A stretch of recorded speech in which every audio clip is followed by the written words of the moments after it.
Hello, everybody. It's Friday night, and that means it's Fiasco time. Thanks to everyone who's already joined us. Hope you're having a good day.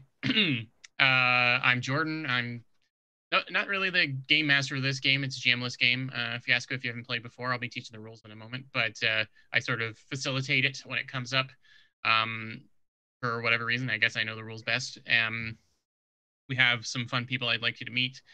But first, I want to thank Roll20 on behalf of Jess and the whole channel for including us in their Spotlight program. So if you came to us via that, thank you. And also, we are using the official Roll20 Fiasco playset, which is cool. Um, it's a way to play a game that uses cards with people that you are not in the same place as right now. So that's obviously great for us. Um, yeah, so I guess we'll go around and quickly you can introduce yourself. We don't have character names yet, of course, because we make those up as we play. But you can introduce yourself, give us your Twitter handle or what have you, and yeah. So the seating order. I guess I'll go first. I'm Jordan. I'm at Made of Cartoons on Twitter and Instagram occasionally. And yeah, next up is Scarlett. Hi, I'm Scarlett Laflamme, and I am Miss_Laflamme on Twitter and Burlesque Scarlett Laflamme on Instagram. Next up is Alicia. Hi, I'm Delicia, and I am at Delicia Pastiche on both Instagram and Twitter. Last but not least is Prince. Hello, I am Prince, aka Dimples and Dice. You can find me on Twitter, Twitch, Instagram, all that jazz at Dimples and Dice. All right. So I think without further ado, we'll just jump right in. We're playing so Fiasco is broken down into a bunch of decks that are called playsets. And each playset sort of gives you it's sort of like taking a movie script and then chops up all the characters and all the events and places and objects and creates them into individual kind of things, shuffles them all together, and we deal them out and build our story out of like random pieces. Playset that we are working with is Fiasco High, which is actually one that I have not played in this version or in the original first edition version of Fiasco. So it seems like a pretty obvious place for a Fiasco to occur. So I'm pretty excited. So I know that Delicia, you've played, but I'm going to go over with everybody sort of how it works. We'll be using, like I said, Roll20. And before the stream started, sneakily, I dealt out 12 cards from the playset to each of our players, including myself. So if you look down in the bottom left, you'll see your name, and there'll be a little purple card with 12 written on it. You can click on that to open up your hand, and then you can click on any of the cards in your hand to take a closer look at them. So Fiasco playsets are broken down into 4 different kinds of cards: relationships, needs, locations, and objects. Relationships are the core of the game. We're each going to have, so if we were sitting at a table, obviously we would be arranged in a specific way, but we're going to use the seating based on our how we're arranged on screen. So, and I've sorted the 4 character spots around the edges of the board here. So I'm beside Scarlett, Scarlett's beside Delicia, and Delicia's beside Prince, vice versa, and all the way around. We're each going to have a relationship with the person on our left and on our right. That's going to be the core of our character. For example, I have best friends forever with the subheader more than friends. And so maybe I'll put that between one of my neighbors or between 2 of the other people, and that will form the relationship that they've got. Needs are sort of the motivations of the character. So if you're going to have one need between you and another character as well. And the needs are exactly what they sound like. It's a need to get something. It could be, to show up the jock or whatever it is whatever the needs are in the game. And then we're going to choose one object and one location, unless we feel like we want 2 objects or 2 locations. We can be a little more flexible on this. The location is, if you can think of movies, especially small kind of movies, they tend to have one location where all the action, the main action, happens around. Obviously, we're going to be in a school and the surrounding lives of the students, but the location we pick is going to be where if you need something important, a place for something important to happen, then you could just use the location that we chose. And usually they're pretty interesting, like inside of a locker or something like that, right? And then the last thing, the objects, that's our MacGuffin. If there's something important that someone's looking for, if we need something to get another character into trouble, usually the object is going to be it. And Fiasco doesn't disappoint usually with the objects that they mix into the play sets. My suggestion, so starting with me and then going clockwise around. So then Scarlet, then Delicia, then Prince. We're going to be picking a card from our hand to add to our mix. I suggest that we start with doing all 4 of our relationships first, just so that we can start understanding what our connections to each other are. But if something's really jumping out at you and you don't want to miss your shot at putting an object, location, or need out, go ahead and do that. So I'll play the first card. I'll start with a relationship.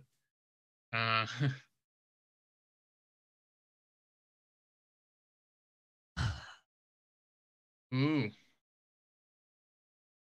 This risks bringing too close to home, but we'll see. Prince and I are going to be angry nerds. We're going to be trouble, angry nerds. Fantastic. We both seem like very peaceful nerds, but I certainly was in high school. But this will be our way for us to get our inner rage out, maybe. Scarlet. Are you dragging the card on the Roll20 or? Yeah, if you click and hold on something, you can drag it out onto the board. Okay. Onto the thing. I'll resize it because only a GM can. So I'm between you and Delicia, yeah? Yeah. So okay. and you can place your relationship anywhere you want. So you can put it between Prince and Delicia if you don't want it. You know. No, we're not stuck only making our own relationships. Okay. One is really funny. Well, I think Delicia and I are going to be Christian zealot and soul in need of salvation. Wow. Very, very interesting. I don't know who's who yet, obviously. All right, so you can drag that card out onto the board, put it between you and Delicia. So I put it like near her because we're not really next to each other on the board. Well, you can put it sort of in the middle of the cards here. Okay. Like there. Okay. I don't know. Yeah, I'll it's all right. I got it. Get on the board and I'll handle the rest there. Okay. Chain. Oh, and that says chained for life. Identical. Oh, that was the identical twins one. That was my second choice. Sorry. Oh, no problem. You want to toss the other one out? Yeah. Okay. Sorry, that one's fun too. Yeah, that one's fun too. That was my second choice. But I think this one's ridiculous, especially for 2 burlesque dancers to play. So. All right. Also trouble. All right. Delicia, you're up. We still need relationships for you and Prince and for me and Scarlet. All right. I think we should have some positivity here. So I'm going to say that Scarlet and Jordan's characters are best friends forever. Aw. But they're secret friends. Oh, interesting. I want to be seen with the nerd, huh? With the angry nerd. I understand. All right. And last but not least, Prince, you have to put it between you and Delicia, but you can choose anything you like from your hand. Sure. I'm going to put down this one, senior superlatives, and this has the richest kid in school and devious minion. Nice. All right, we got the nerds, we got the rich kids. This is already shaping up to be excellent. So it's back around to me, and now we're going to be putting out our needs object and location. Anything you can put anything you want out, and you're going to place it underneath or beside one of the other relationships. So you're either going to have a need. You're going to have a need on one side, and either an object or location on the other side of you.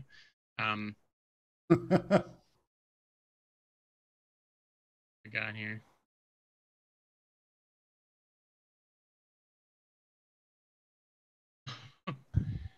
Interesting.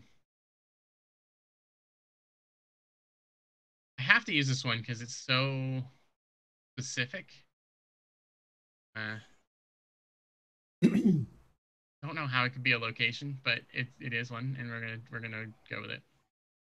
So location: tight squeeze, Mike Tabuno's back pocket. I just like it. I don't understand what it means. Wonderful. Yeah, but I'll put it over here between Prince and I. So does that mean that's a need for both you and Prince? This is just a location, which is. Oh, sorry. I mean, Yeah, but yeah. if you put a card there, is it if it applies to both you and No, Prince? the location and the object are kind of everybody's. They just take up one of the spots. Oh, okay. And then the only other conditions now is if you're playing a need, it has to be either between Prince and Delicia or me and Scarlet, because they have to be across from each other. Because if they're not, then one person doesn't have any needs. And Okay, so then it's both of our need though. If I put it between you and me. Yeah. Okay. All right. Well, because you put that location, I think I have to play this card to get revenge on that jerk Mike. You know. Oh no, wait, that's the wrong one. I'm sorry. Roll20 and I are not always. No, it's not easy to click on the cards. Don't worry. Yeah. There we go. To get revenge on that jerk Mike Tabuno. And I'm just going to put it over here because. Sure. Something in his back pocket. Yeah. is upsetting us, that jerk. Yeah. Okay. Delicia. Right. I am going to put. I'm going to put a need. And that need will be to get some revenge in public at prom. I feel like we're on a bit of a revenge kick. All right. Public at the prom. Right. And last but not least, Prince, you get to choose. So if another location jumps out at you, especially since our first location is the size of someone's back pocket, you're more than welcome to toss another location out. Otherwise, you can toss out an object, and you'll put that between Scarlet and Delicia. Okay. Man. All right. This one is our special place, the D&D basement. Oh wow. Nice. The D&D basement. The D&D basement. Does the school have one? I don't know. I assume it's someone's house. Maybe. Yeah, okay. All right. The stage is set. I'm going to recall very carefully all the cards that are in your hands, so because we're not going to need them again. And yeah, so all that's left, you don't want to come up with the whole story because it's an improvisational thing. So we try not to develop too much of what's going to happen moving forward, but it's now, a good time to figure out who's who in each situation and also come up with names. Fiasco, coming up with names is like the toughest thing to do, but Fiasco is kind enough to provide us with some weird ones that I will show. So Oh, awesome. I'm so bad at names. Yeah. So before names, Okay. Before names, I think we need to figure out a little bit who's who here. A lot of this is pretty straightforward. Oh, geez, I already have a name. This Perfect. is pretty great. I think the big questions are the Christian Zealot and Soul in Need of Salvation, and then the Rich Kid and their Devious Minion, because those are very well defined pairs. Okay.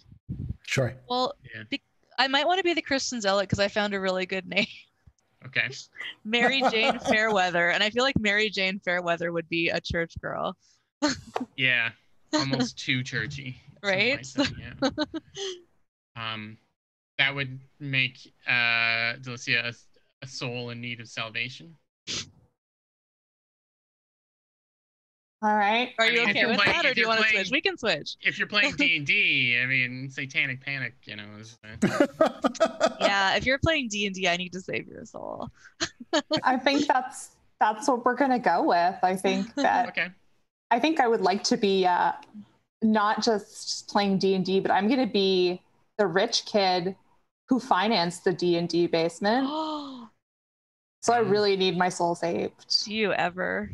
And that makes Prince your devious minion.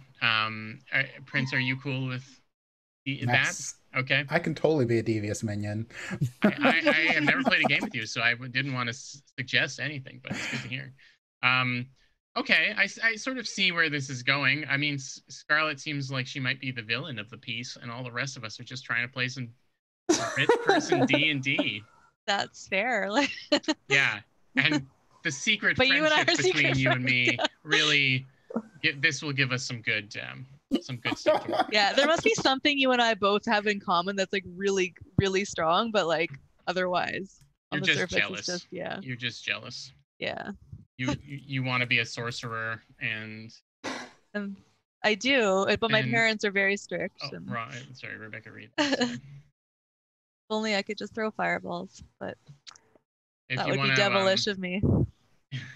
if you want to type your names into the chat, I'll copy and paste it on.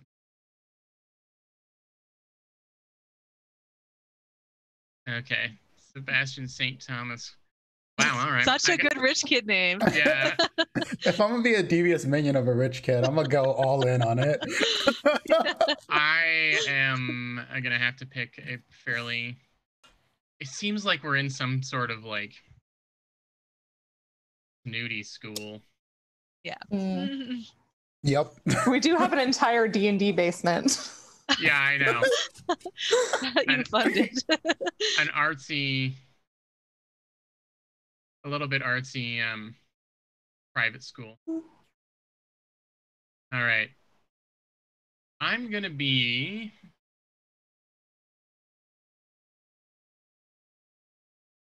what need a snooty last name? Curveball.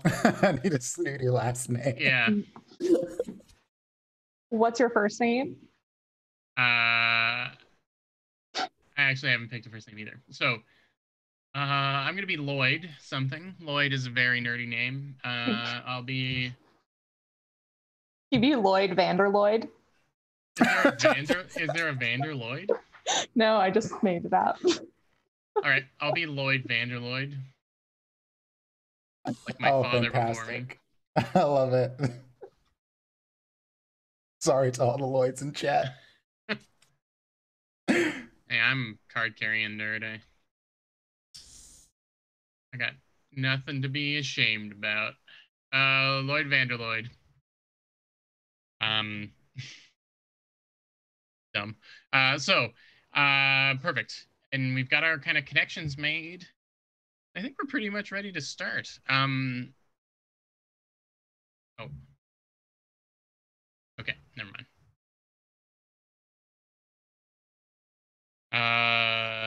I was going to explain the rules, but I'll wait for Scarlet to come back. Oh, look at that. Gotta say her name once. All right.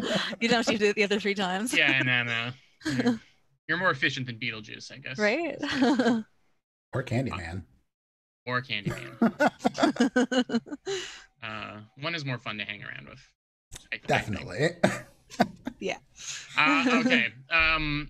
So Fiasco, as we were saying in our preamble before the stream started, is played in 2 acts, and each act consists of each of us doing 2 scenes. So it's a total of math worth of scenes, 16 scenes.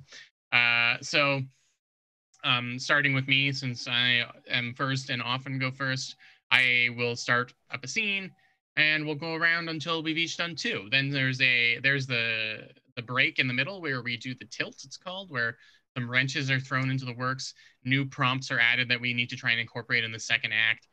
Usually there's something horrible, like a dangerous animal is on the loose or something like this, because the real fiasco starts in the second part. And then during the second act, we do the same thing. We go through all of the. We each go through 2. After that 16th scene, after Prince takes us through that last scene, then we get something called the aftermath, where we kind of get to do a little epilogue for our characters to tie as best a bow as we can on whatever flaming pile of crap our lives have become by the end.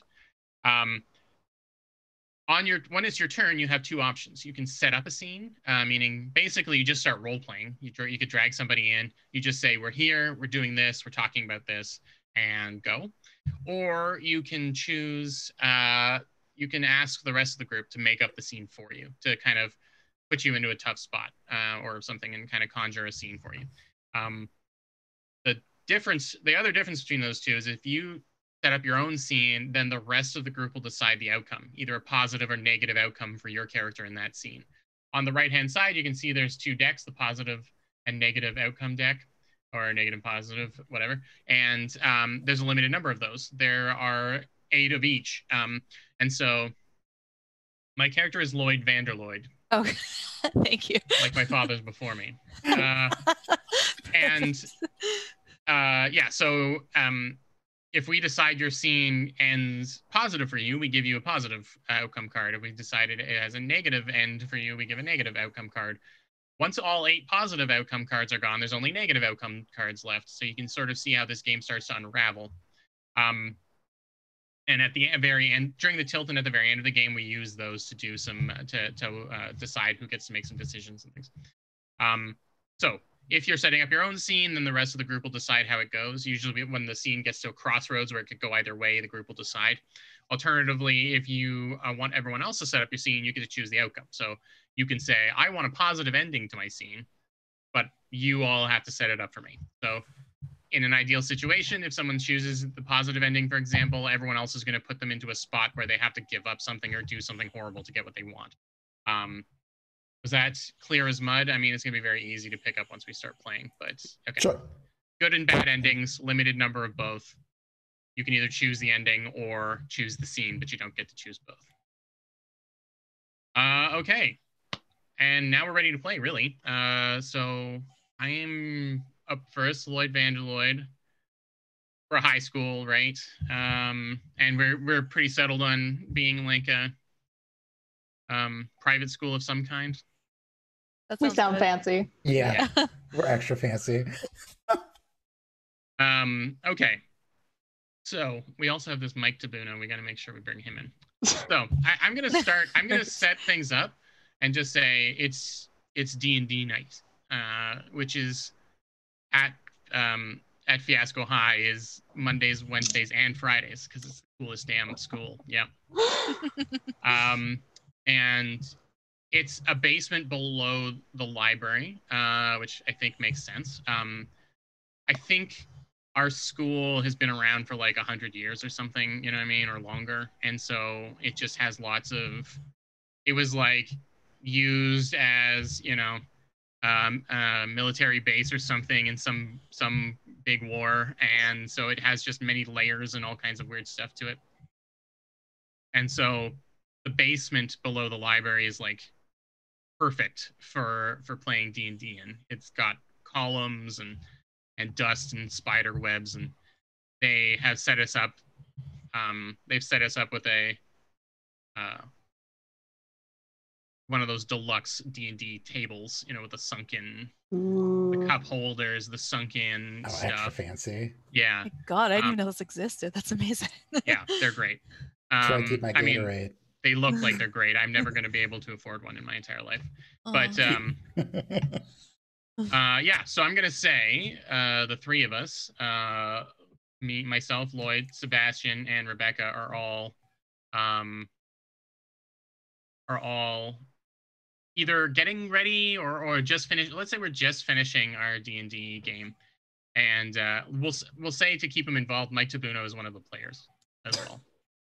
Okay. Are one of us the dungeon master? Oh yeah, I think I'm the dungeon master. You're gonna be I paid for this dungeon. Perfect. That's right. Your name's on the school. It's got your name in a brick. Perpetual DM. If you guys could write your character's name into the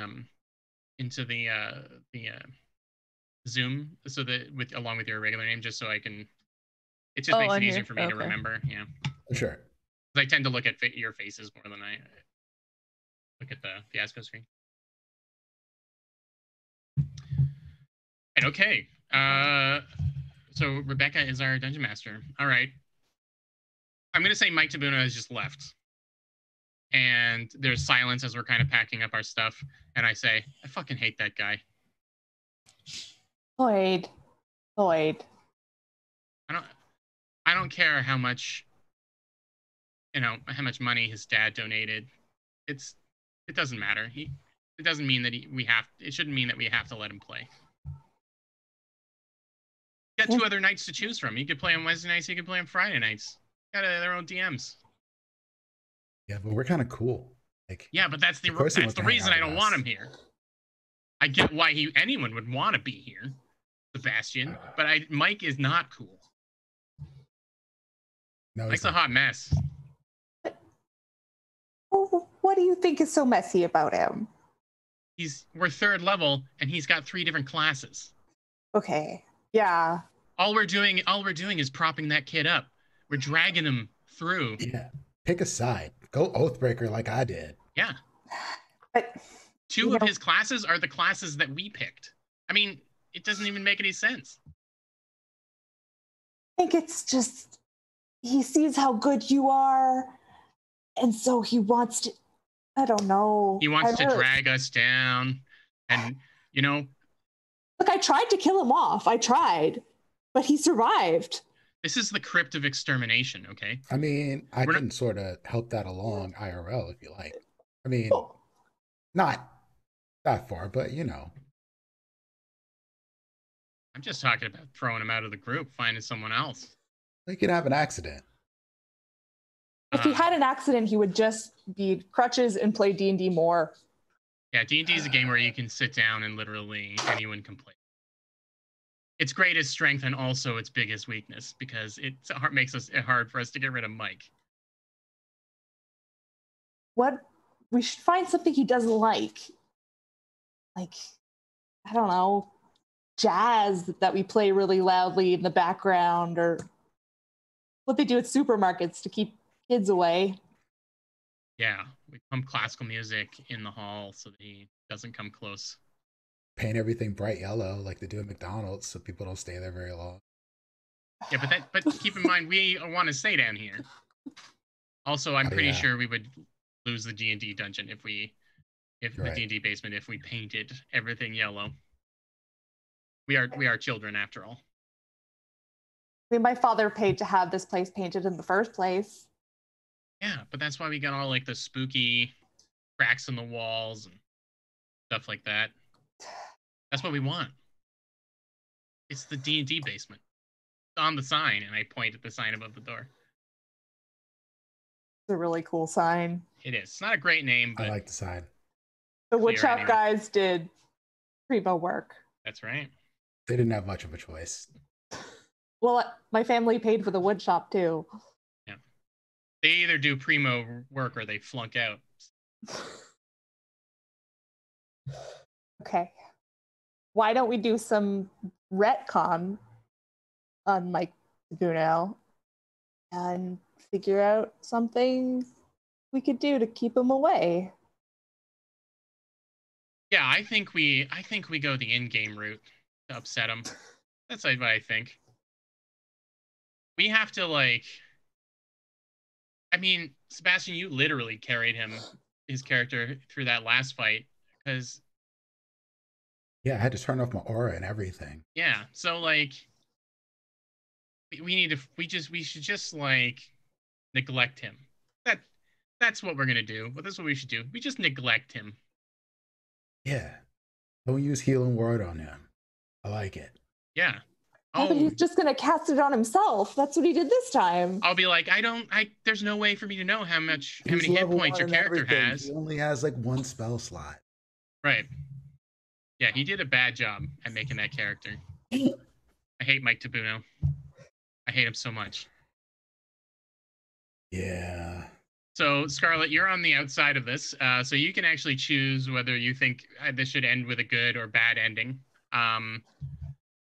and then we'll kind of improvise to that end.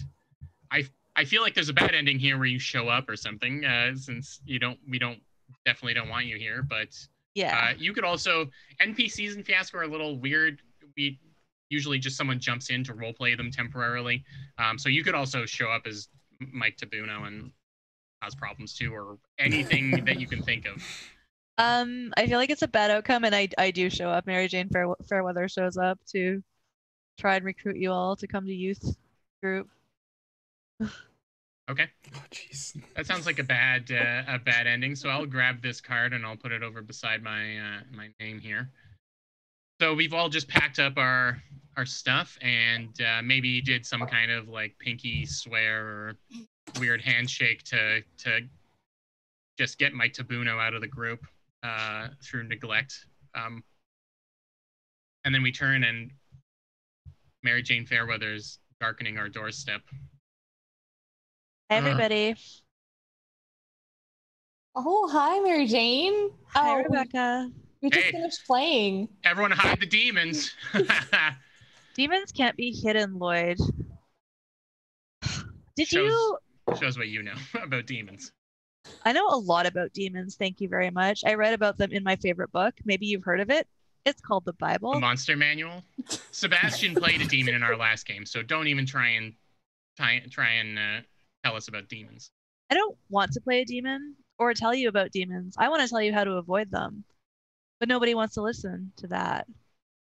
Yeah, because I'd rather play a demon in real life. Did you guys know that sorcery and witchcraft are actually of the demon? His name is Satan. Maybe you've heard of him. Satan rocks, man. Anybody? That's not funny, Sebastian. Sebastian. I know you're funny. joking, but Satan could actually hear you, and maybe you wouldn't like how he rocked you.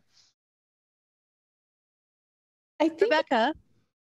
Oh, Yeah. sorry. Go ahead. I mean, I think if you just joined us one night, you'd see that this isn't really dangerous at all. Ex-nay. That's what the devil wants you to think. That's right. The devil is influencing your words, Rebecca. Please do not say things like that. I didn't say that.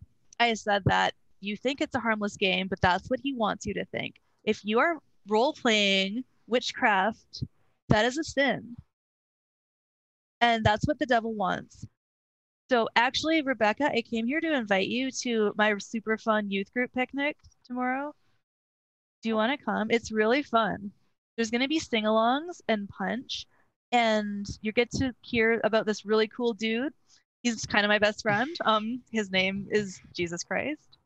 Don't know if you've heard of him.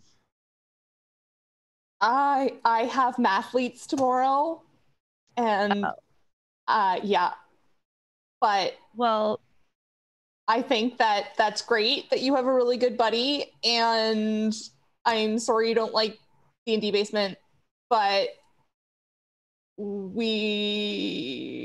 gotta go. We just Yes. Listen, I'm not trying to be mean to you. I know maybe it sounds like it because that's what the devil wants you to think again. But maybe on Saturday night, if you want to come to our dance, there's no touching. Everyone stays 6 feet apart. And it's all Christian rock, which is like so good. That sounds real fun. I can cover your ticket. Oh boy. The Bernadette Peters Academy for the Performing Arts is a non-denominational school, and we're not supposed to be pushing any particular religion on each other. We're supposed to be accepting. Well, I'm not doing it in a school capacity. I'm just asking you to do something with me on the weekend. So like a friend. This has to end poorly for me. So you and I, Mary Jane and I have a secret. We're like, so, yeah. So I think like childhood friends or something. I think that I'll take a bullet. I'll take the bullet and offer to go to either the dance or I'll go to. What's worse for me? Oh my god, the dance would be way worse. Dance, absolutely. It's also on Saturday nights. Okay, yeah. So I'll take the bullet and be like, if I go to your angel dance, will you stop picking on everyone else? Whatever, Lloyd. I'm not picking on anybody, but yeah, I guess if you really want to come, you can. And I like don't. wink at you.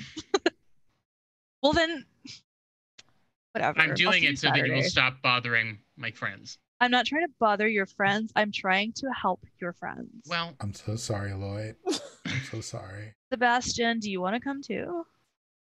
I would rather die 1,000 deaths and be flayed. But you wouldn't want to live one eternal life? No, I'd rather be flayed for eternal life. Or afterlife, Ew. or afterlife, whatever. Well, that is hardcore. you might be careful what you wish for, Sebastian. Fine. Ooh, you Okay, grant Lloyd. wishes now? I can't, but my buddy JC might be able to. Boy. You are really on close terms with that guy. I did not know. Yeah, it's called a personal relationship with Jesus. You should try it. I'm not going to. Okay, it's fine. But you're buying the ticket. Yeah, fine. I'll I buy got the into ticket. this school on a scholarship, remember? Yeah, I remember, Lloyd. I'll buy your ticket. I mean, I don't know anything, but like, yeah, I'll buy your ticket. Creative writing scholarship. Oh, really? Is that what you do? Okay, like, I don't know. Yeah, but yeah, if you want to come. Okay. Yeah, no, I don't want to come, but I'm going to do it so that we can just stave you off for another month. Well, I mean, great. I'm sure we'll have a great time together. Oh, sure, yeah. Room for the Holy Ghost. Yeah. That's room for like 5 Holy Ghosts. Yeah. 6 feet apart. I've seen Jesus, okay? He's pretty skinny. Detect good and evil, man. Detect good and evil. I believe in chunky Jesus, personally. You are all being so disrespectful right now, and I mean, it's not even about me. You just be careful what you say. I mean, it's not on me. All right. I'll see you on Saturday, I guess. I guess. Okay, whatever. Bye. Enjoy your demon game. What do teenagers do? They go, ugh. Okay, that was our first scene. Off to a rollicking start. So next up is Scarlett, Mary Jane. You can. There's no like strict timeline. You can have your story, your scene take place right after the scene we just had. You could do flashbacks and flash forwards and all this kind of stuff. It's up to you. You can do time jumps. I kind of implied that we were playing on Monday night since I said there was Wednesdays and Friday nights still available, but it's, you know, it is what it is. So you can go ahead and either start your scene or choose an outcome for the scene and we'll set it up for you.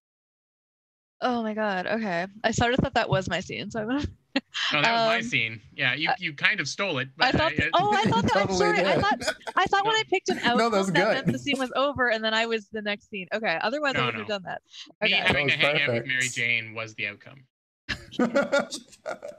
Well, okay. Well, okay. I mean, I'm gonna say my next scene has a positive outcome, and you guys can set it up if you want. Is that what I do, or? Yeah. Okay. All right, I'll toss you a positive card. So this has to end well for Mary Jane, but we want to give her a tough situation maybe. Does anyone have any ideas? Oh, I think she is reporting back to her pastor, her youth pastor, because she has been recruited. She's been told she's got to bring as many lost souls to the dance as possible. So she's got to report in. And That's she's really good. targeting the large D&D community in this fantastic imaginary high school. She's that I wish. us one by one. Yeah. Okay. But you also have to let them know who you're bringing to the dance, and so you're bringing one of the devil worshippers themselves, so that could be bad. A one. Who would someone like to play the pastor? Ooh, I want to be the cool hip youth pastor. Oh my god, Okay. yes. Do it. Totally. Go in. So I'm just going to be in my office, sitting, leaning real back, real cool. Like cool people do, yeah. Like cool people who know what the youth like. What's your name? Tilt. Oh, I it's like Pastor Smith, but I make everyone call me Pastor Tim because it's Yeah. my first name. Yeah, you're definitely down with the kids. Okay. So I'm gonna come in and knock on your office door, but your door's always open, of course. The door's open, just like my heart for Jesus. Hi, Pastor fact- Tim. Those exact words are on a poster on the door. And you still say it every time. Of course. I think you're awesome, obviously. Hi, Pastor Tim.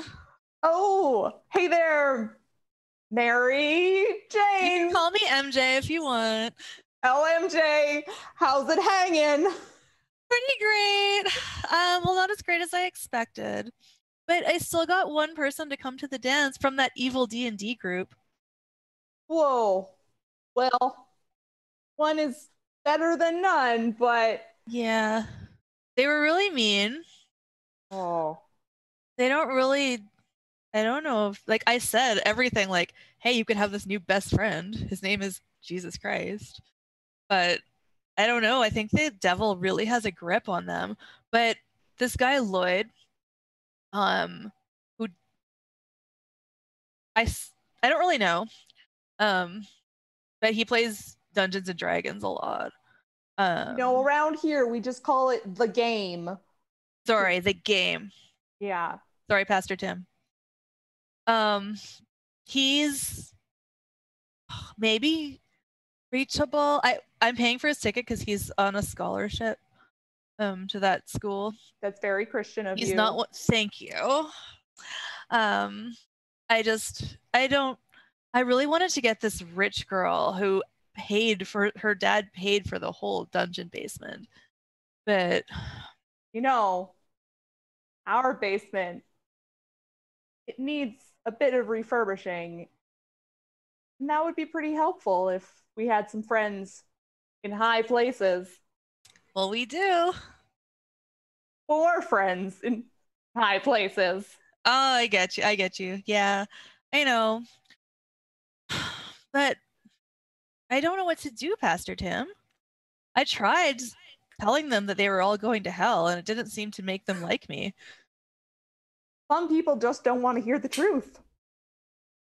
But can't emphasize enough how fun this dance is going to be. I told them how cool Christian rock is. No one even knows. I want to let you in on a little secret. Okay. 1 + 1 = God is playing at the dance. What? Really? And I think if you let some of your friends know, they might be inclined to join. Amazing. Yeah. You can just tweet or YouTube or Vine that word out about 1 + 1 = TikTok? God. Yes. I'll TikTok it. I think that one. Are you on TikTok, Pastor Tim? Maybe you could help me with that. Oh yeah, for sure. All right. That's the dancing one, right? Yeah. We're gonna make lots of those TikToks this Saturday. Yeah, and we'll get so many people to follow. Okay. Give me a distanced high five. Woo! 1 + 1 = God. That actually made my cat run away. That's fair. Is this set in the year of our Lord 2020 right now? Oh, no, they just can't have a real high five because they can't touch. Because Pastor Tim is obviously a man, and I am a woman. Oh, okay. It's a chaste high five. Hello. Room for 6 Holy Ghosts in all cases. God. In all cases. Unacceptable. Okay. Well, I'm extremely excited. I feel like I want to run off and tell people. Do some TikToks. Well, and 1 + 1 = God. I mean, for sure they'll come now. I mean, they're my favorite. Everyone's all right. favorite. I think that went pretty well for Mary Jane, so that's pretty cool. So now we're on to Rebecca. Yeah. Boy, I just stopped so much.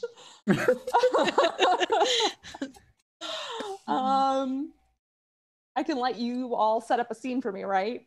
Yeah, you can choose a positive or negative ending, and we'll set up a scene. All right, let's set up a positive ending. All right, let's get rid of all those pesky positives early. The last game of Fiasco I played, I had no positives. Oh no. All right. Any ideas for something good that can happen for Miss Reed? Are there needs on the board? There are needs on the board, right?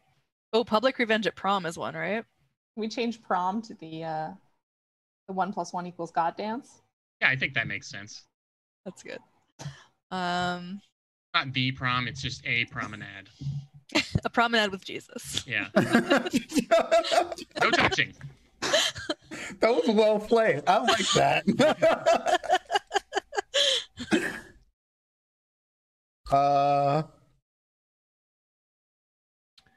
Okay, well, oh, maybe something about, what's that guy's name? Mike what? Mike Tabuno. Mike Tabuno. Okay. Tabuno. Hate that guy. Can't. Maybe I'm gonna interrogate Mike Tabuno to get some. You are sitting down with Mike Tabuno to try and talk to him about being a less annoying D&D player. Very adult. Grown-ups don't do that with their D&D. Sebastian, do you want the unsavory job, Prince? You want to be do the unsavory job of being Mike, or do you want me to be Mike Tabuno? Sure, I can do Mike Tabuno. Okay. I hate this guy, so keep that in mind. Make him the worst. Of course. Okay. Of course. We're not all just petty people who, for some reason, hate him, even though he's a perfectly normal guy. Yeah, and this has to go well. Okay. Should Lloyd be there? Do you want me to be there? We would like to be there. Or is this like a private thing between DM and player? No, I think it's fair to say that we brought you here as a group. Use your minion. Yeah, it would make more sense, I guess, if Sebastian was your minion, but it's all right. I think Prince is gonna do really good. Oh yeah, like Tabuno. So I'll be there, and I'll be playing like bad cop. All right. Bad paladin, good paladin, bad paladin. And it's something we've had to do a couple times before. I slam my fist on the table and like, do you know why you're here, Mike? Oh, no, not really. Of course you don't. You don't pay attention at all. Okay. Mike, I know you're really excited to play D&D with us, and we're really happy that you could join us, even though you have choir and French choir and French horn and all your other really cool activities. I like music. What can I say? Yeah. And it's cool that you wanted to play a bard because you like music, but then you wanted to play a rogue, and it like that was cool too. But yeah. And a barbarian. Yeah. Which we already had one of those each. Listen, I like to get my rage out in the games that I play because my music needs to just have my soul invested in it all the time. So the anger has to come out elsewhere.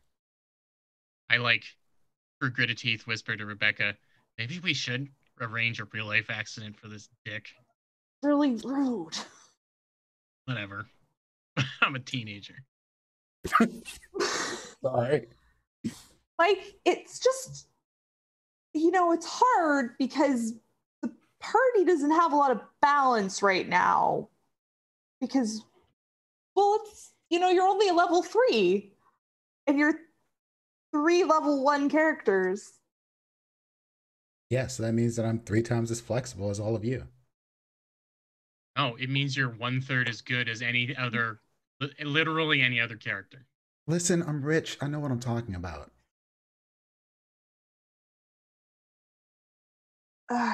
Well, I mean... That's what this is really about, right? Like, it's because I have more money than you. So what? You bought a basement.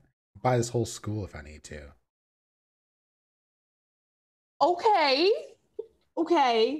Well...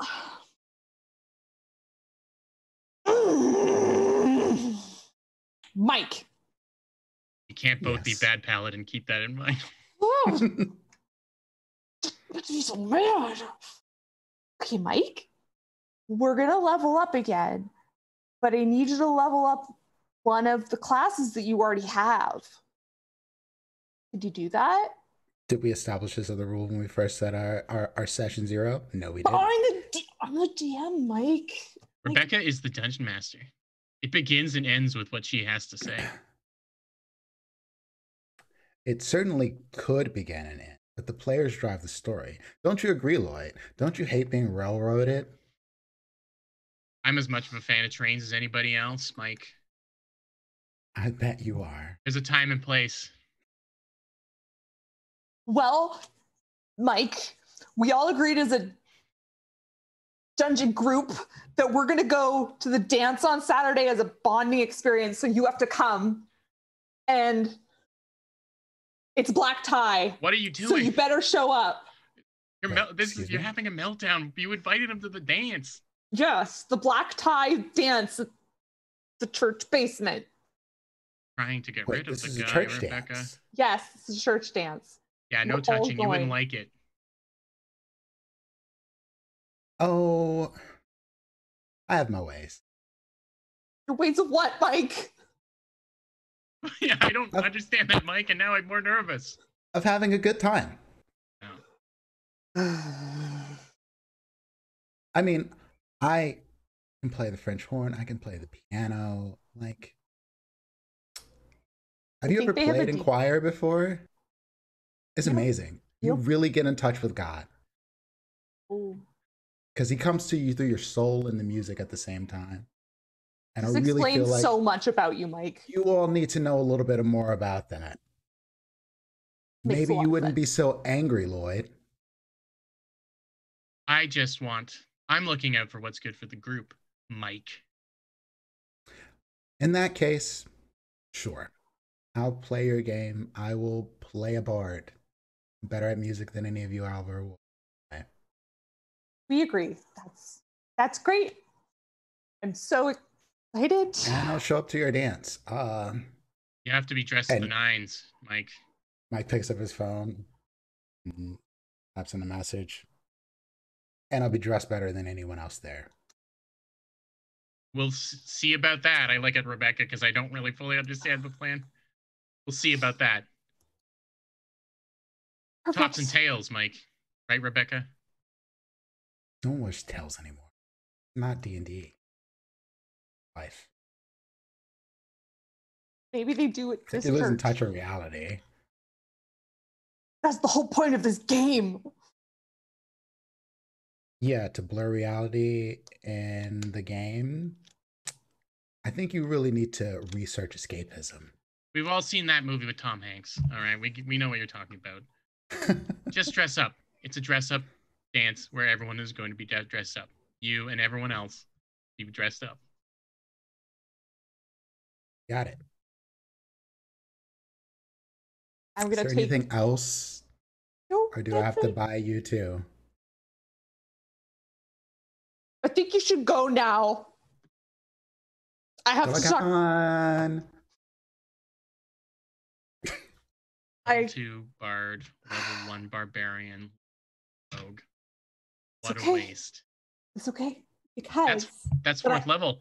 Okay, that he's losing out on an attribute. I hate it. I hate him so much. I hate him so much. Look. I have it on good authority that Mike DeBuno's arch nemesis from Catherine O'Hara High school sounds so cool. Is going to be performing in his 3 Jesus band. Yeah, three Jesuses in a walk into a bar or something it's called. I don't remember what it's called, but he hates that guy. He hates him. And he's going to show up dressed, I don't know, in a top hat or something. I just thought that would be cool. Yeah. No, I'm excited to see him dressed like an idiot. And that guy's going to be on the mic playing in front of all his fans. Oh, it's going to be so good. Mike DeBuno sucks on 3. 1, 2, 3. Mike DeBuno sucks. Scene. Feels like that scene. I love that so much. I hate Mike DeBuno. Oh my god, Mike DeBuno is the best villain. All right. Yes. All right, Prince, you get your first scene.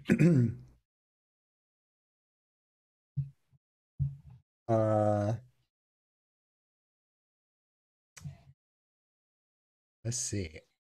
I will go with a set me up with a negative outcome for Sebastian here. I'll take a negative here.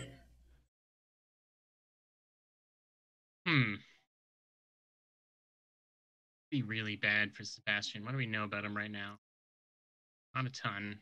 What are the needs on the board right now? Edgelord that likes demons and awful shit.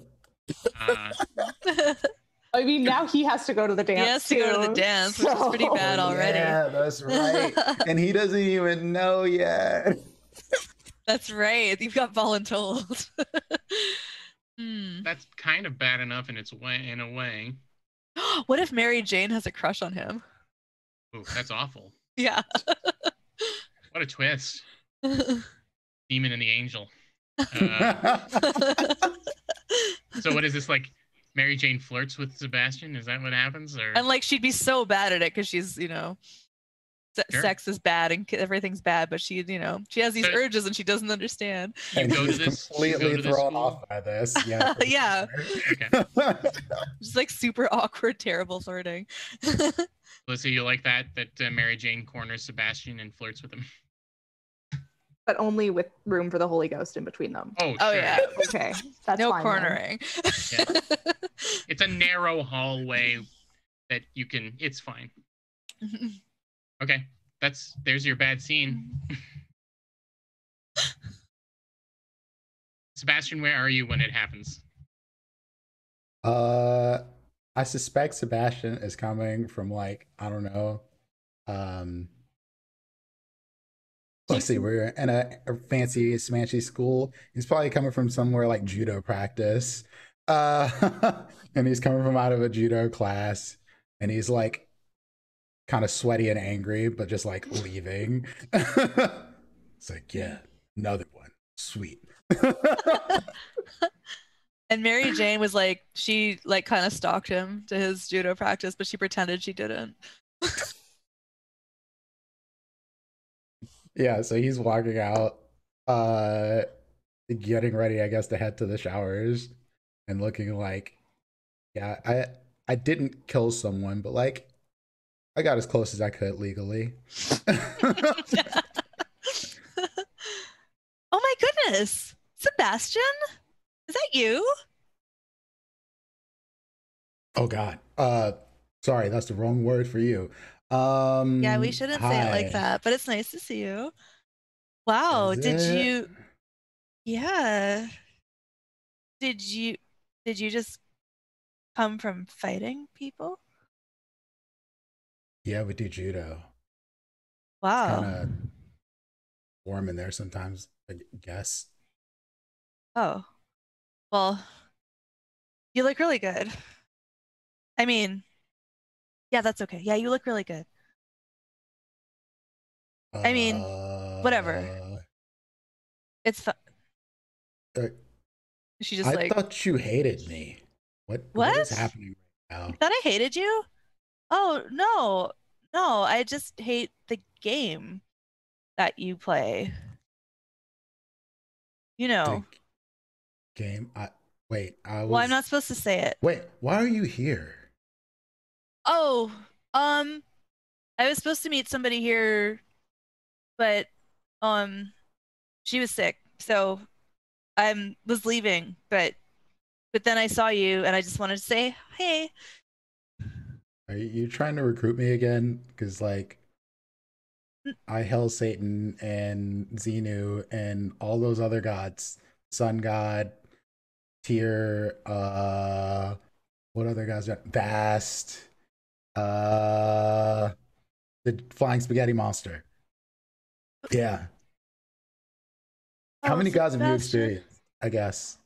Well, is that the right? Thou shalt have no other gods before me. The Lord thy God is a jealous God. So it's not that I don't believe in other gods. I just think they are bad. Fine, I said it. They're bad. Yeah, that's kind of like why I think they're cool, because they're badasses. You think they're cool? But Yeah. Sebastian, that's just what the devil wants you to think. Don't Have you you know? ever talked to the devil before? I think you and the devil, maybe we could like. No, I don't think that works. Maybe not. Mm-mm. What? Have you talked to the devil? No, you haven't. No, you haven't. You haven't, right? I'll just like hold my cross around my neck, just like think. No, haha, Hey, that's a funny joke. He gets up Sebastian. really You're close. He's funny. like, I don't think that's very much protection. And she's like horrified, but also super turned on. It's like, because like, what if the devil is in you right now? Like, would it make you run away? I don't. I have to be strong in the face of the devil, so no, it would not. I would stand strong. I like that the bad outcome is that you're making her more and more into you. And he's like getting more What's better than a by this Christian whole girl than the bad interaction. boy? He's just like, Sebastian, I don't understand you. I heard that you are coming to the dance on Saturday. Wait, what? Oh, I mean, I heard. Maybe you should talk to Lloyd. What the fuck did Lloyd do? I'm just, maybe Lloyd knows. I don't know. I just said Lloyd randomly. I bet this is fucking Mike Tabuno's fucking fault. Mike Tabuno, he's so God. cool. Are you friends with him? Fucking kidding me? Yeah. He's not cool. That guy's the worst. I know, right? Like, if he tripped and fell into a lake full of Legos, I would laugh forever. Yeah, that would be so funny. He's so talented. I'm so jealous of him, so I don't like him either. Yeah, but he refuses to go judo with me because he's not made of the strongest stuff like I am. You want to fight him? Yeah. Fuck yeah. That's so wrong. You're freaking me out a little bit. I'm blushing over here. I should go talk to Pastor Tim. But I'll see you on Saturday. I'm gonna go to and Sebastian just like takes off at a trot, and then he takes off at a run because maybe God is a little too close to you for him.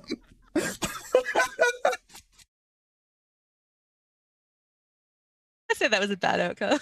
Yeah. He's like gonna go home and read the Bible and see if there's something he missed. I said it was positive for Mary Jane. Hilarious. All right. Well done. Yeah. This game is super funny. I like Yeah, this. It's ridiculous. Pretty ridiculous. All right. It's time for me to do my second scene of Act 1. I feel like we should maybe establish the secret friendship angle between you and me. Yeah, I think that's a good idea. What would it be? What do you think maybe we were friends when we were like 5 years old or something, and like maybe my parents became like born again Christians, and that's why we're so zealous? Maybe they weren't always. Like our families maybe like were friends. And we've just been friends for so long that you as long as it's just you and me hanging out, you ignore the books and stuff. Maybe you slum it if my family isn't as rich. Maybe you slum it at my house a little bit too. Yeah, maybe my family like got rich later, and we used to live in the same neighborhood or something, and then they became rich Christians. All right. Yeah, so we're at my house, shag carpet, and just like straight out of the 70s, like an old house that I've been living in my entire life. And my mom has just dropped off a plate of Totino's pizza rolls. I don't know what those are, but I'm sure they're awesome. they're like little pizza bundles. Hell yeah. They're just frozen pizza bites. For some reason Totino's popped into my head first. And so Yeah, what are we doing? What do we do when we hang out? Yeah, we should have like a thing we actually like a hobby in common or something, or like a show we love or something. Yeah, something nerdy that you don't Maybe want we other like people to know. classic video games or something like that. Play Sure. co-op games Okay, like yeah. Streets of Rage. Yeah, I don't know if Mary Jane would play that. we're playing. Or maybe Mary Jane does secretly. We're playing something semi-violent on Super Nintendo. Okay, like Street Fighter. Or something. Oh, yeah, you'll only play violent games if they're pixelated and you can't really tell what's going on. Okay, cool. Yeah, we'll start the scene where we're playing and I lose.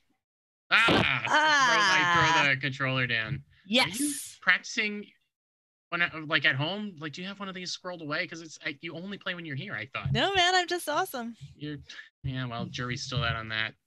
Oh, I'm eating the last Totino. Totino. Okay, fine. That's my loser's prize. Fine, and happy loser's prize. Enjoy your pizza. Yeah, they're not really that great. They're pretty good. I only have them when I'm here. I really like them. This dance. Is there going to be any fun part about this dance? Yeah, Lloyd, this band I really, really like is going to be there. It's called One Plus One Equals God. And I know you're not Christian, but they really rock. I'm not kidding. The lyrics are about Jesus, but the music's really, really like anyone would like it. I promise. Aren't you worried fine. You're not convinced, but we'll have fun. Aren't you worried that I'm going to erupt into hellfire and flame as soon as I step into that church basement?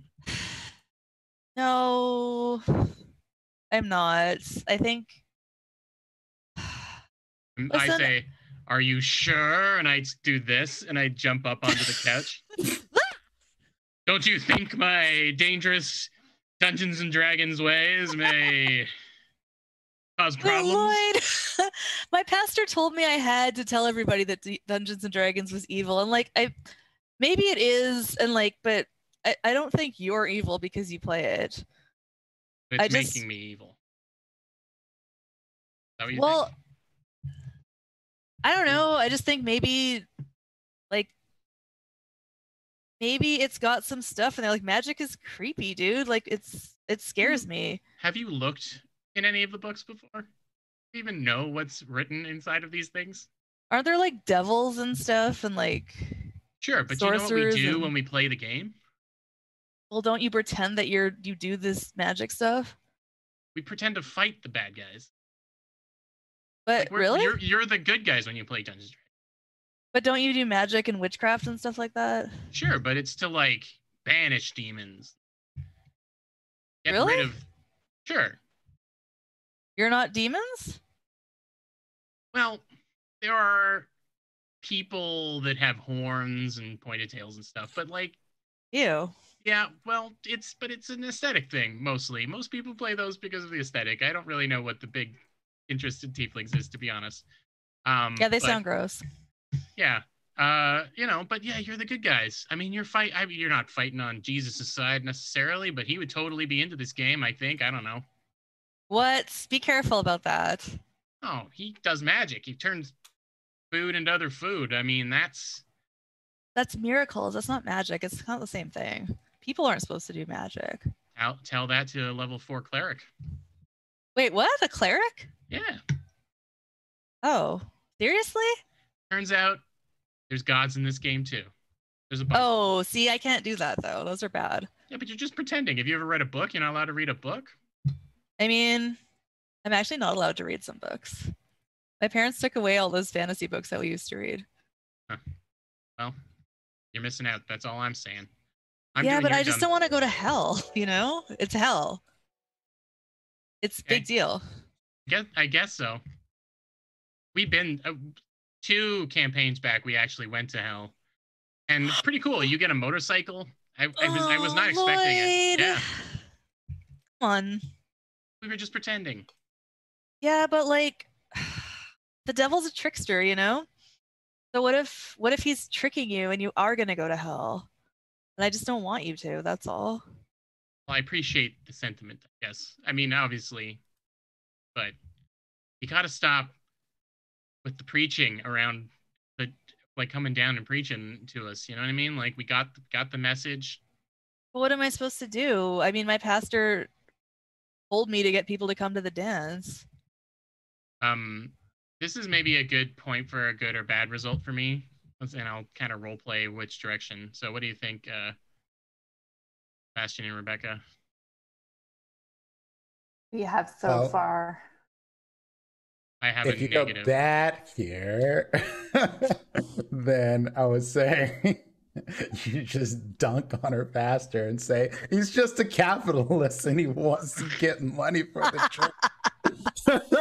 How dare you say that about Pastor Tim? He's a cool hip dude. He probably dabs at the dance. It's real embarrassing. Oh no. He probably Is that a positive No. Pastor Tim, don't floss. Please don't floss, Pastor Tim. You can't stop He him. does the worm. Oh no. Yeah, so it's up to you. Bad or good for me? Let's do good. Let's do a goat one. You're having a heartfelt discussion. Yeah. Yeah. It's what would be a good way for this to go? Maybe you recruit Rebecca or Mary Jane to play in D&D. Maybe we just do something simple, like you open a book. You know what I Okay. mean? Like you look inside one of the books. Like a monster manual or something? Yeah. Okay. Yeah. Okay. I don't know. We I got feel like I just have to I feel like I can only tell you that I sometimes have doubts, but like I can't let down my church or my parents, you know? Well, look at this. Just look at this page, and I open it up to the Celestial section of the Monster Manual. There's like 4 angels in here, at least. Oh. So, Wow, really? Case closed as far as I'm concerned. Yeah, Lloyd, case closed. I saw a picture. Yeah, well, read Pretty about cool, them. though. Read about them. They're pretty great. I want to say hello to the raiders who came in. We're playing Fiasco. We're at the end of a scene here, but thank you for the raid. Hope you're enjoying it. I'll tell you more about the game when we're on break, after break.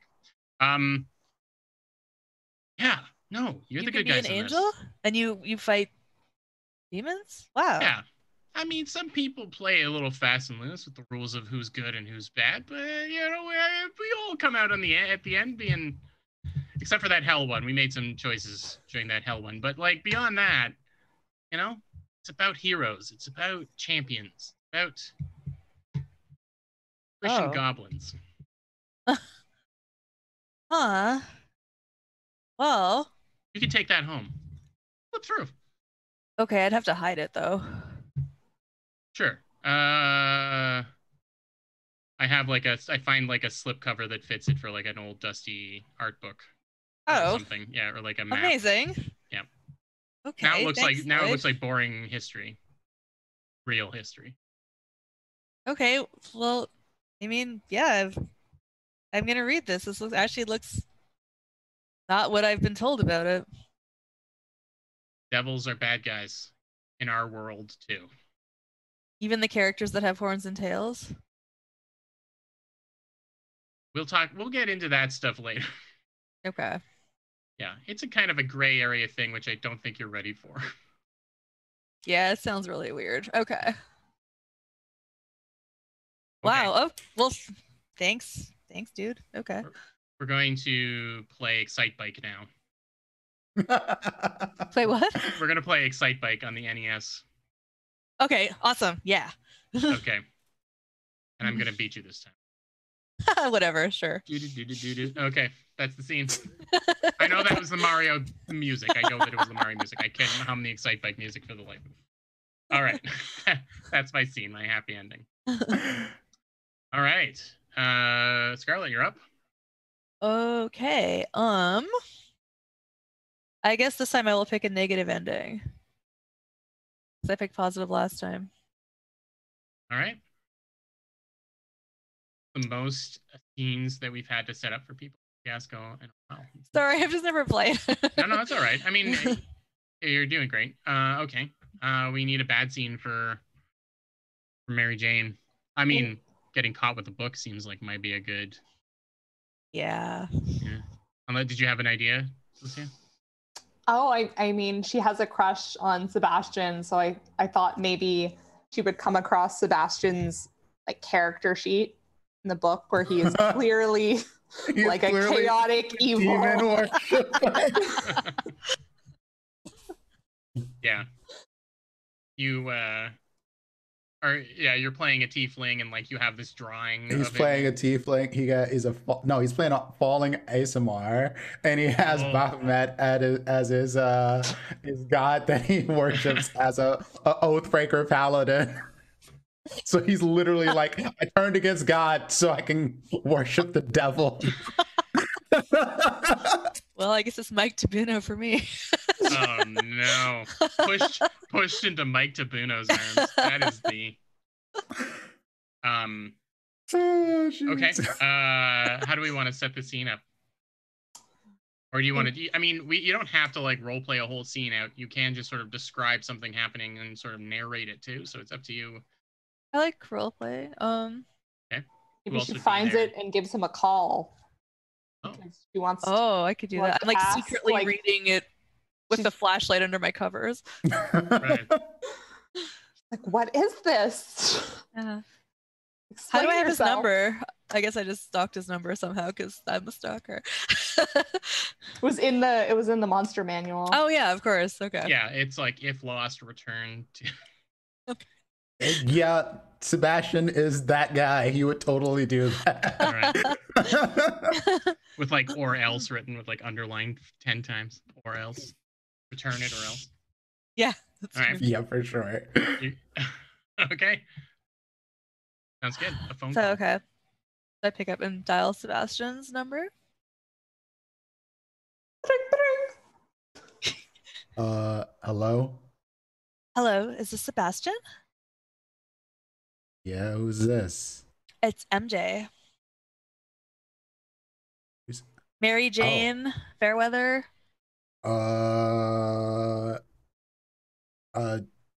Yeah, hello. So, I have a question for you. Okay. So, I found this monster manual. You found a monster manual.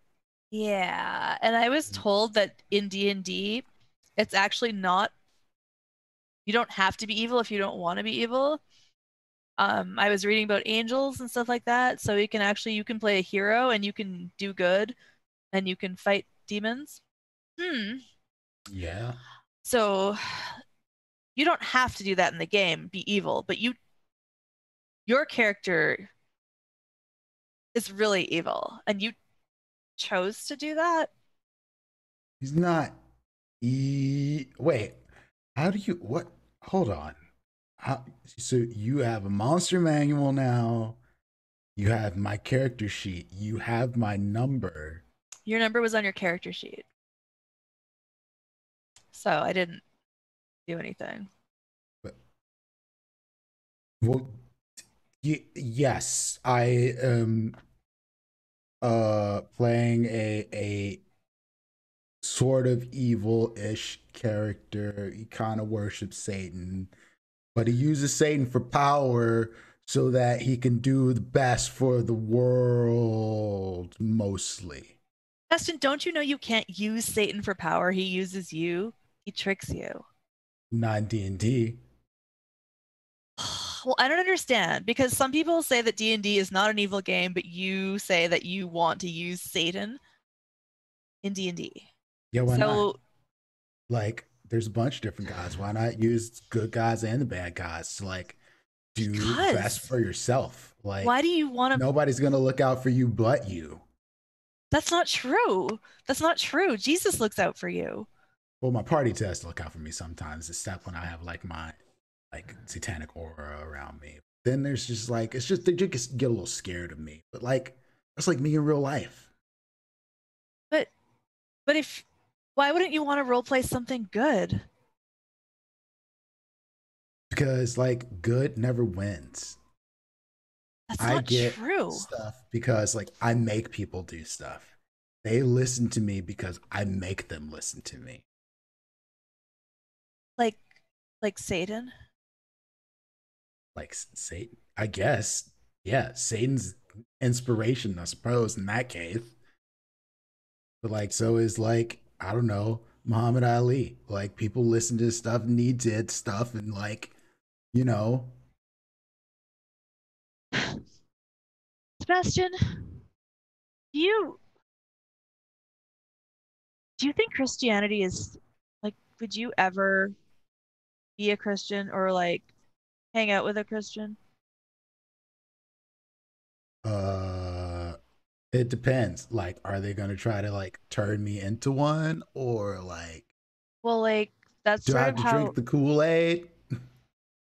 Well, we do serve Kool-Aid at our parties, Yeah, I spiked the Kool-Aid at those parties. It's pretty funny. but that's not. I mean, You well, people need to loosen up some. Like, we can, but yeah, we would have to try to tell you to be Christian because that's what we're supposed to do. I mean, people can't pick between you and their God, can they? so pick between me. No, that's what kind of choice is that? I'm playing a game where I play a bad guy ish, sorta, kinda, maybe, but It seems like, really bad. yeah, I have my moments, but like, I chop the head off of demons most of the time because that's what my party wants to do. And like, when we get to the gates of hell the next time, like, I may bring them into a pact in which they gain ultimate power and we take over the world and allow the apocalypse to happen. But that is an ultimate outcome. You know what I mean? Like, it's not like what we have to do right now. Oh, we want the apocalypse to happen too. Will you go to the dance with me, Sebastian? No, why would I do that? Oh, no reason. You don't What, even like Mom? me, right? Like, What? No, no, no. I hear my mom calling. I have to go. Okay, bye, okay, Sebastian. I need my character sheet back. Okay. Oh.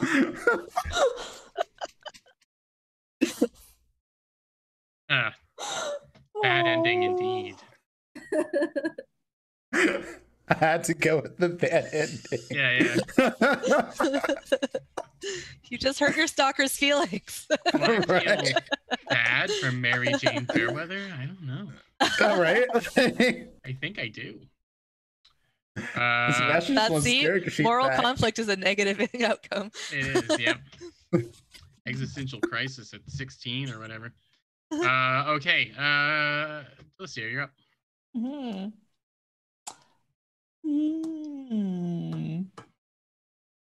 I think that because there is a need to get revenge on that jerk Mike Tabuno at Christian prom. Promenade with Jesus. Promenade with Jesus, yeah. Promenade with Jesus. Trademark. Rebecca is going to call the lead singer of One plus one equals One God. plus one equals God. To help figure out some Mike Tabuno revenge. Oh. You're gonna phone the lead singer? Is that where you're gonna Wait, talk do you to know the lead singer of 1 + 1 = God? Yeah, that's why she's having everyone go to the Christian promenade, because All right. they're the worst enemies. I can be that Cool. guy. I'll be that guy. What's his name?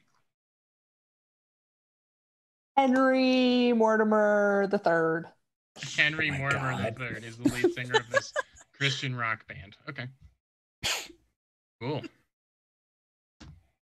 Are you meeting with him or? Oh yeah, let's meet. That's more interesting. Okay. Secretively in the. Is he also a teen? Yeah. He goes to Catherine O'Hara High School. That's right. Yeah. Okay. And they're not like a pop really famous band. They're just like locally known or something, right? I assume so. They're Okay. they're a high school Christian rock band. High school Christian rock. Yeah.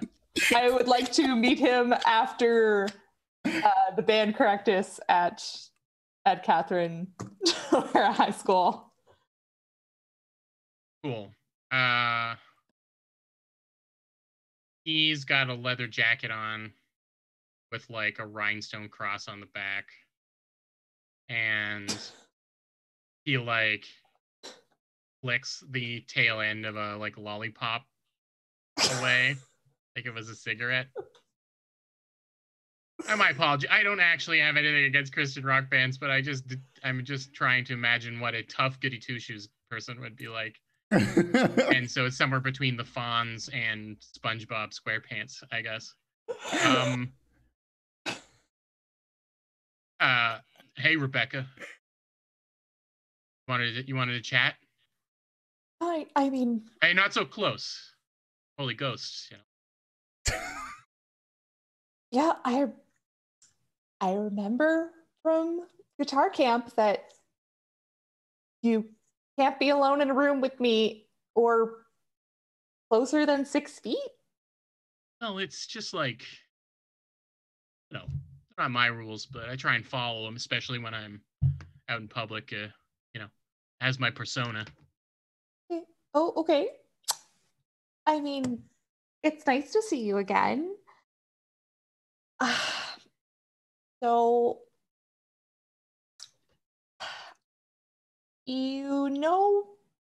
I know that you and a Mr. Mike Tabuno. He spits on the ground. Yeah. Sorry. It's just like a gut reaction. I hate to use the word hate, especially when, you know, the big guy can hear me. So I like to say that I strongly dislike Mike Tabuno. Well, I too am starting to strongly dislike Mike Tabuno. Not surprising.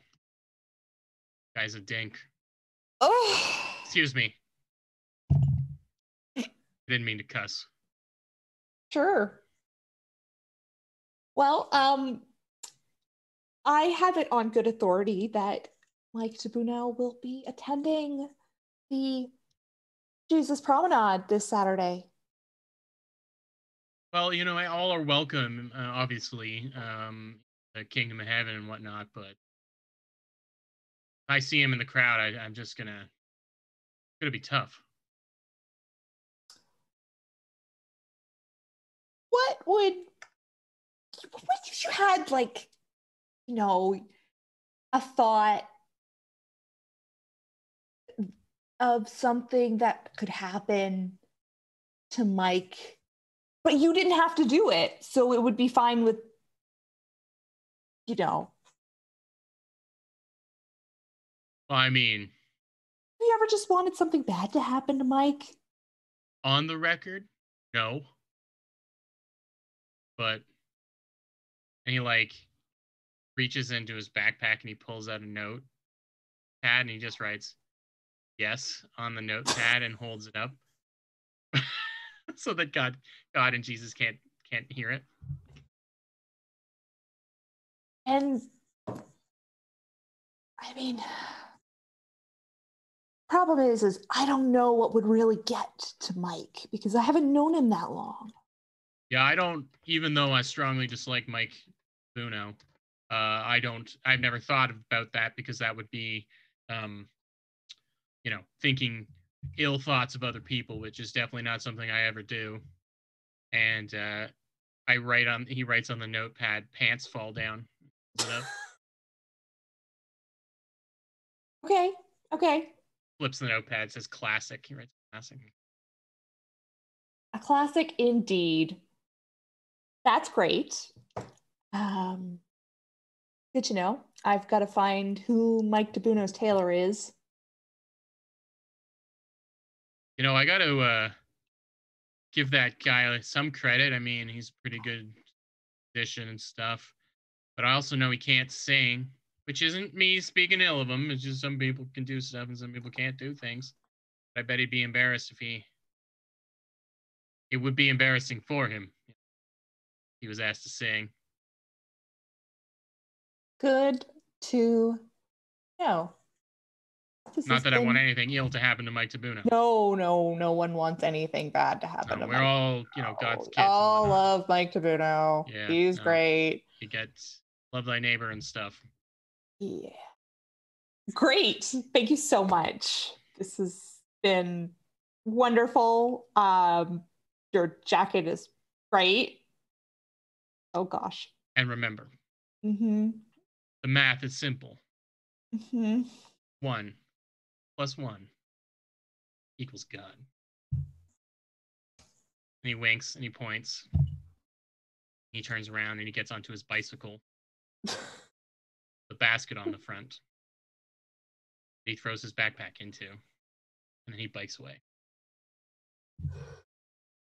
She is super embarrassed and has a driver waiting for her. She's super rich. And hides her head while she's in the back of the car.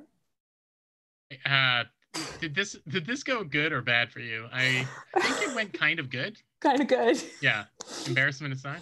She knows that he does not like singing now. And the special thing for Henry would be to have his pants fall down.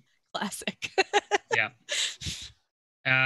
We all good with giving Rebecca a good card here? Yeah. Math is simple. All right. Prince, you're up. Okay. Oh, and you also have the last scene of Act 1, which no pressure, of course, but it's a good time to get a cliffhanger or something in there if you can. Okay. I could work with this. So Rebecca, you want to get Mike Tabuno, and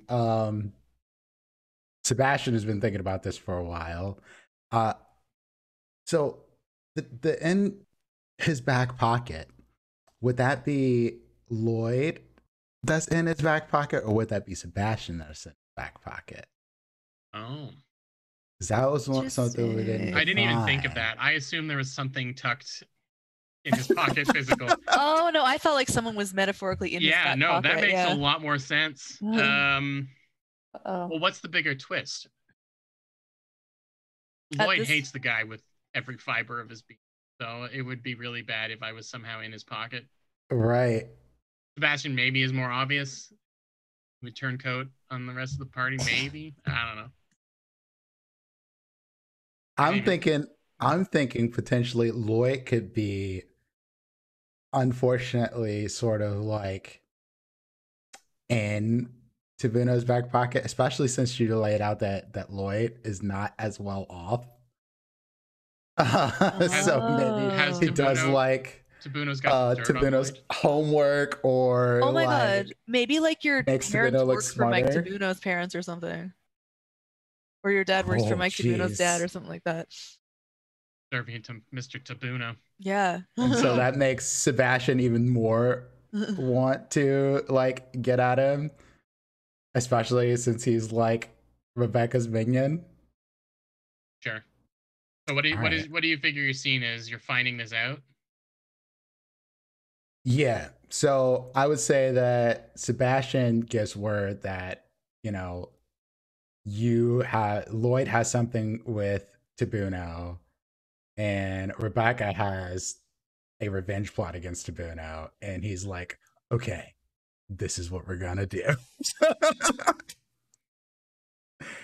And we'll decide how this goes. All right. Because he's not the sharpest knife here. Yeah. So you and Rebecca are talking in the scene? You too. He gets all of us together. He's like, okay. All right, so he gets everybody after, I guess, D&D on a Monday or what have you. Or no, this would be not on the Monday because maybe Saturday. I imagine we on Tuesdays and Thursdays we play D&D outside of sanctioned school D&D. So he's like, all right, listen, Lloyd, I know that Tabuno's got dirt on you somehow. And I don't know what you're talking about, Sebastian. I hate Mike Tabuno. I know. Bump. I hate Mike Tabuno. I wouldn't. But I saw that deal under the bleachers, bro. You don't have to lie to me. Sir, your bro. I deal with Mike Tabuno. I don't know if you're doing his homework. I don't know if he's got some shit on you. Whatever, man. I don't care. But like, the man has to go down, and I can't have my best angry nerd bro, like working with this guy, right? Like we can't do that. And Rebecca here wants his balls on the pike. So like, let's Whoa. make this work. Metaphorically. Yeah, metaphorically or whatever that means. I've just invested a lot in this game. I don't. So In this like, basement. yeah, precisely. This game in this basement. So like, do you have one of those like PME things that like make sure like nothing's listening to us? I think we're safe. Sweet. Okay, so like, if we want to go after Mike, right? Like, do we make him like bust his pants, or do we like throw him down a flight of stairs, or do we like, you know, put cockroaches down his back? Like, I got plans on plans on plans. Like, Well, I have it on good authority. Where were all these plans when we were playing D&D, man? no, I just crush things when I play D&D. Like, smash with Warhammer, evil aura. Yeah, I've been and there. then I sprout like there. evil wings and shit. Like, that's what I do. In that order. We know. We know. Listen, I tank all the damage, right? Like, and if I don't take all the damage, then I die, and then someone else has to res me. It's like, that's the way the game goes. Yeah, we're getting off track here. Yeah, I think so. Like, I think it might have been my fault, but I mean, who taking notes? So we're gonna get this Tabuno character, right? Like, I learned that we should try and get him to sing. Apparently he can't sing, and he's really embarrassed by it. Ooh. His Achilles heel. I mean, it was also suggested that we try and take his pants down, but that just... one is funny. Okay, well, I don't know. We can get his tailor. Didn't you guys say something about it getting extra fancy? Like, yeah, he is going to a tailor. But this is like not that fancy if I don't like. Yeah, he's gonna look really funny. Maybe I'll match him like I asked him to do a judo match in front of people so he embarrasses himself. No, and then like singing, I slam him on judo. the floor, and then he splits his pants, and everyone's like, "Yeah, Tabuno's ass is showing." He keeps circling around, his pants breaking or falling down, and I have to say, it's good, classic.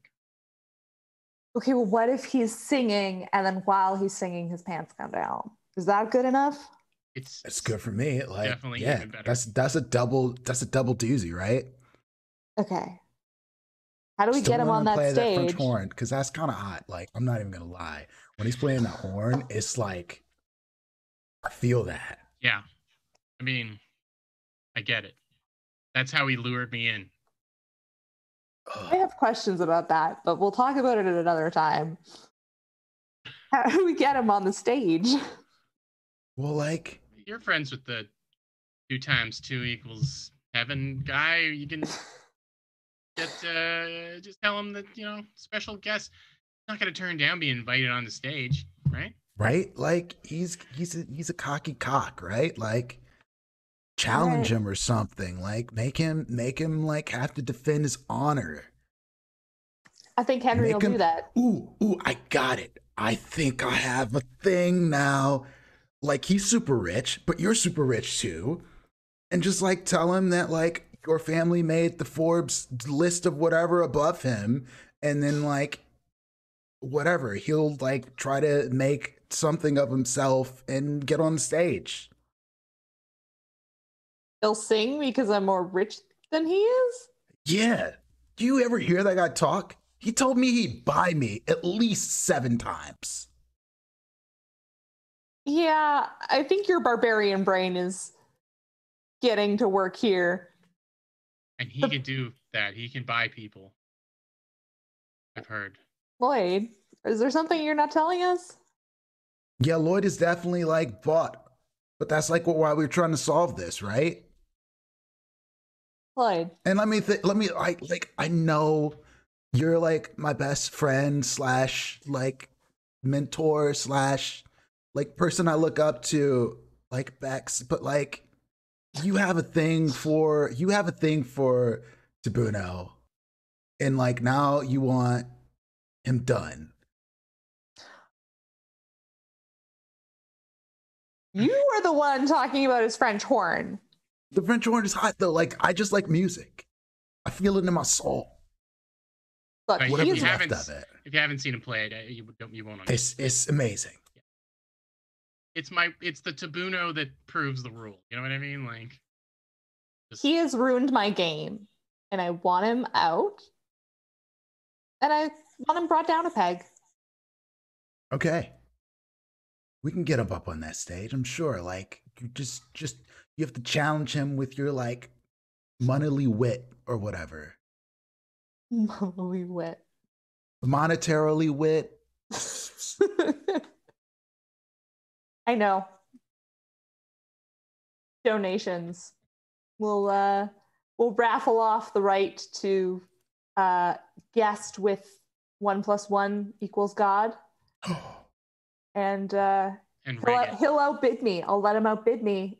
Yeah, he absolutely will. There's no way he's gonna let you beat him on anything that money is involved with.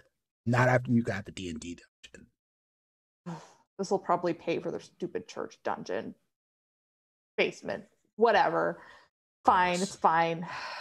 Okay. Do you know that Fairweather lady has my like character sheet now? Like, how did she get that?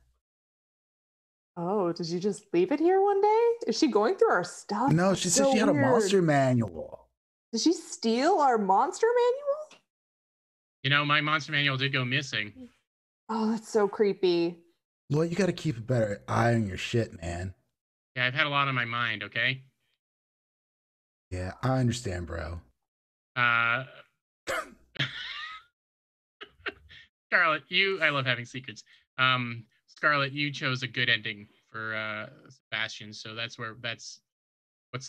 guess you came up with a plan and yeah. You know Very what I mean? convoluted. Yeah. I like it. Pants splitting. Rigging the Tri-Wizard Cup and oh, that didn't go well. yeah, no, you're doing an auction. Sorry, you're doing an auction. I just love what all comes back to his pants somehow being off or falling down or broken. Yeah, I mean, that's got to happen. They're 16. Yeah. The height of comedy. Yeah. It's true. We have to do this. We have to. Deep pantsing and fart jokes is what we got. Tabuno has to go. On 3. Tabuno right. Sucks on 3. 1, 2, 3. Tabuno sucks. And I might kill a gnome down the stairs. And that's where we'll end our first act, the first act of Fiasco. We're gonna take a little break. Over the break, we'll do our tilt, and then we'll come back with a few strange additions to the story. Thanks again to the Raiders who popped by, and to everyone who's stuck around. Thank you very much. And thanks for everyone who's been watching from the very beginning of the class.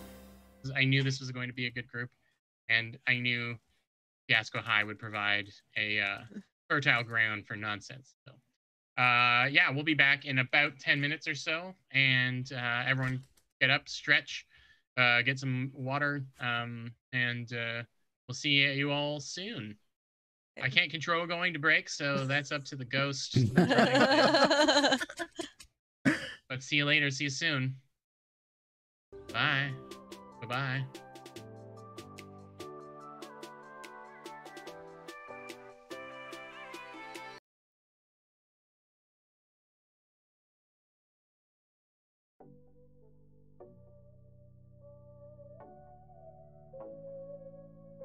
We're back for some more Fiasco Friday and Act 2 of our ridiculous high school shenanigans.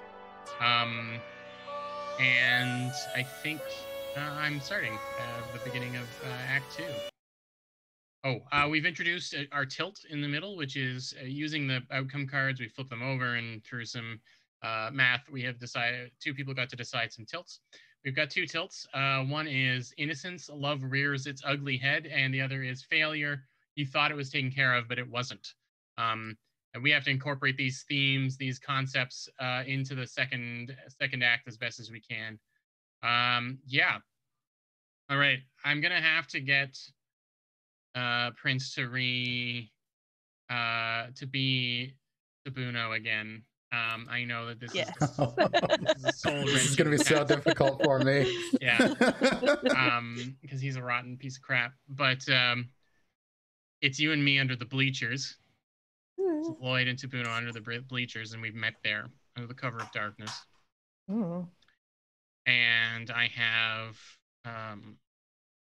a manila envelope with me. This is a real deep throat kind of situation. And the political scandal. Yes. And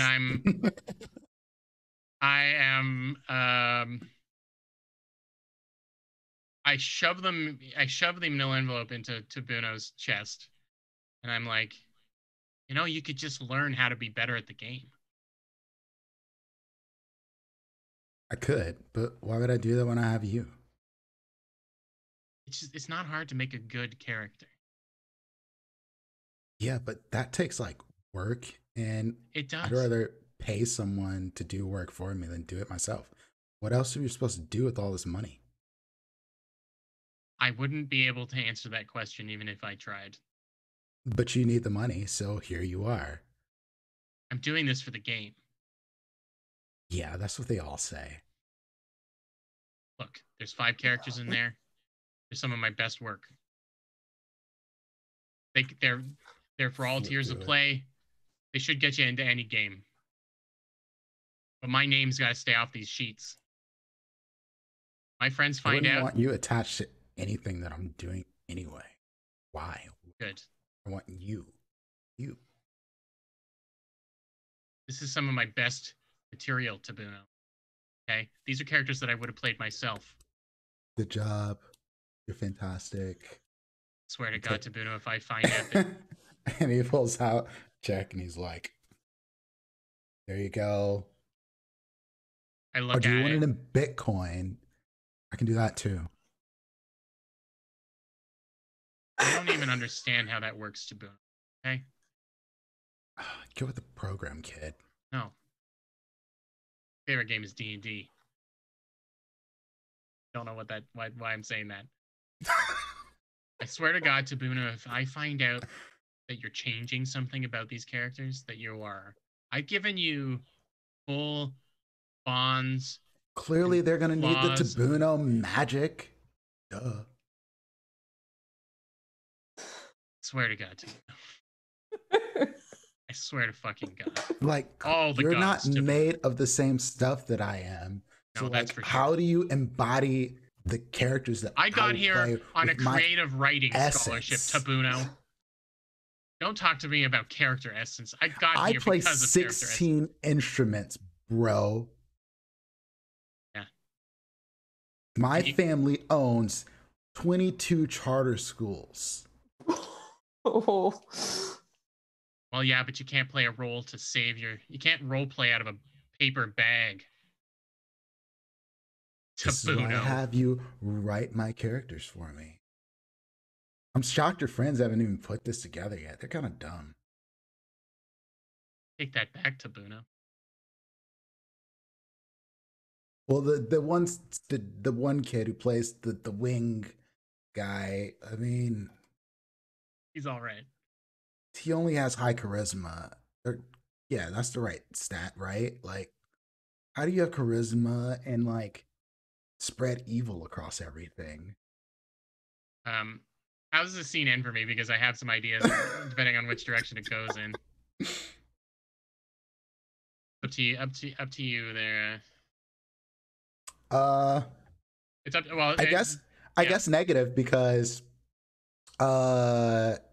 Sebastian saw you, right? Like that was how. Oh, this is a flashback, and this is how Sebastian sees me. Okay. Oh. Or no, he knew something was up and he followed me after school. Yeah. Okay, sure. I mean, that's good. I also see me punching Tabuno in the face on a positive result. I just kind of really need it, I just really fucking hate Tabuno.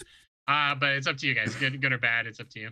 We have, math-wise, we've got 3 good results left and 5 bad results. I'll go with that if you want. Yeah, let's burn that one then. Yeah. All right. I like give you the finger, give Tabuno the finger. I pull my backpack over my shoulder and I turn to leave from under the bleachers, and Sebastian's Play there. French horn for your mom. She'd probably really like that. Damn it, Tabuno! And I turn around and Sebastian is standing there. Shit. It's not what it looks like. Dude, what was that all about? We were kissing, I promise. What? How did you get with Tabuno before I did? I don't know. You talk about his French horn so much, it is surprising. We weren't kissing. I gave him... I'm doing some work for him. He's paying me. Damn it, Lloyd. Why are you working for Tabuno? I hold up the check. I don't know if it's $1,000 or $100 or whatever. Teenagers, I don't know how much money is. Yeah, he dropped a stack on you. Yeah, it's $1,000. We'll say it's $1,000. What were you giving him that gives you what? I reach into my bag and I pull out my character notebook, you know, where you write down all my ideas. And there are 5 pages ripped out. I gave him the best characters I've got. Seriously, dude, you're the reason that he's playing like a multi-class character like this? No. He was so embarrassed after we all chewed him out about it. He almost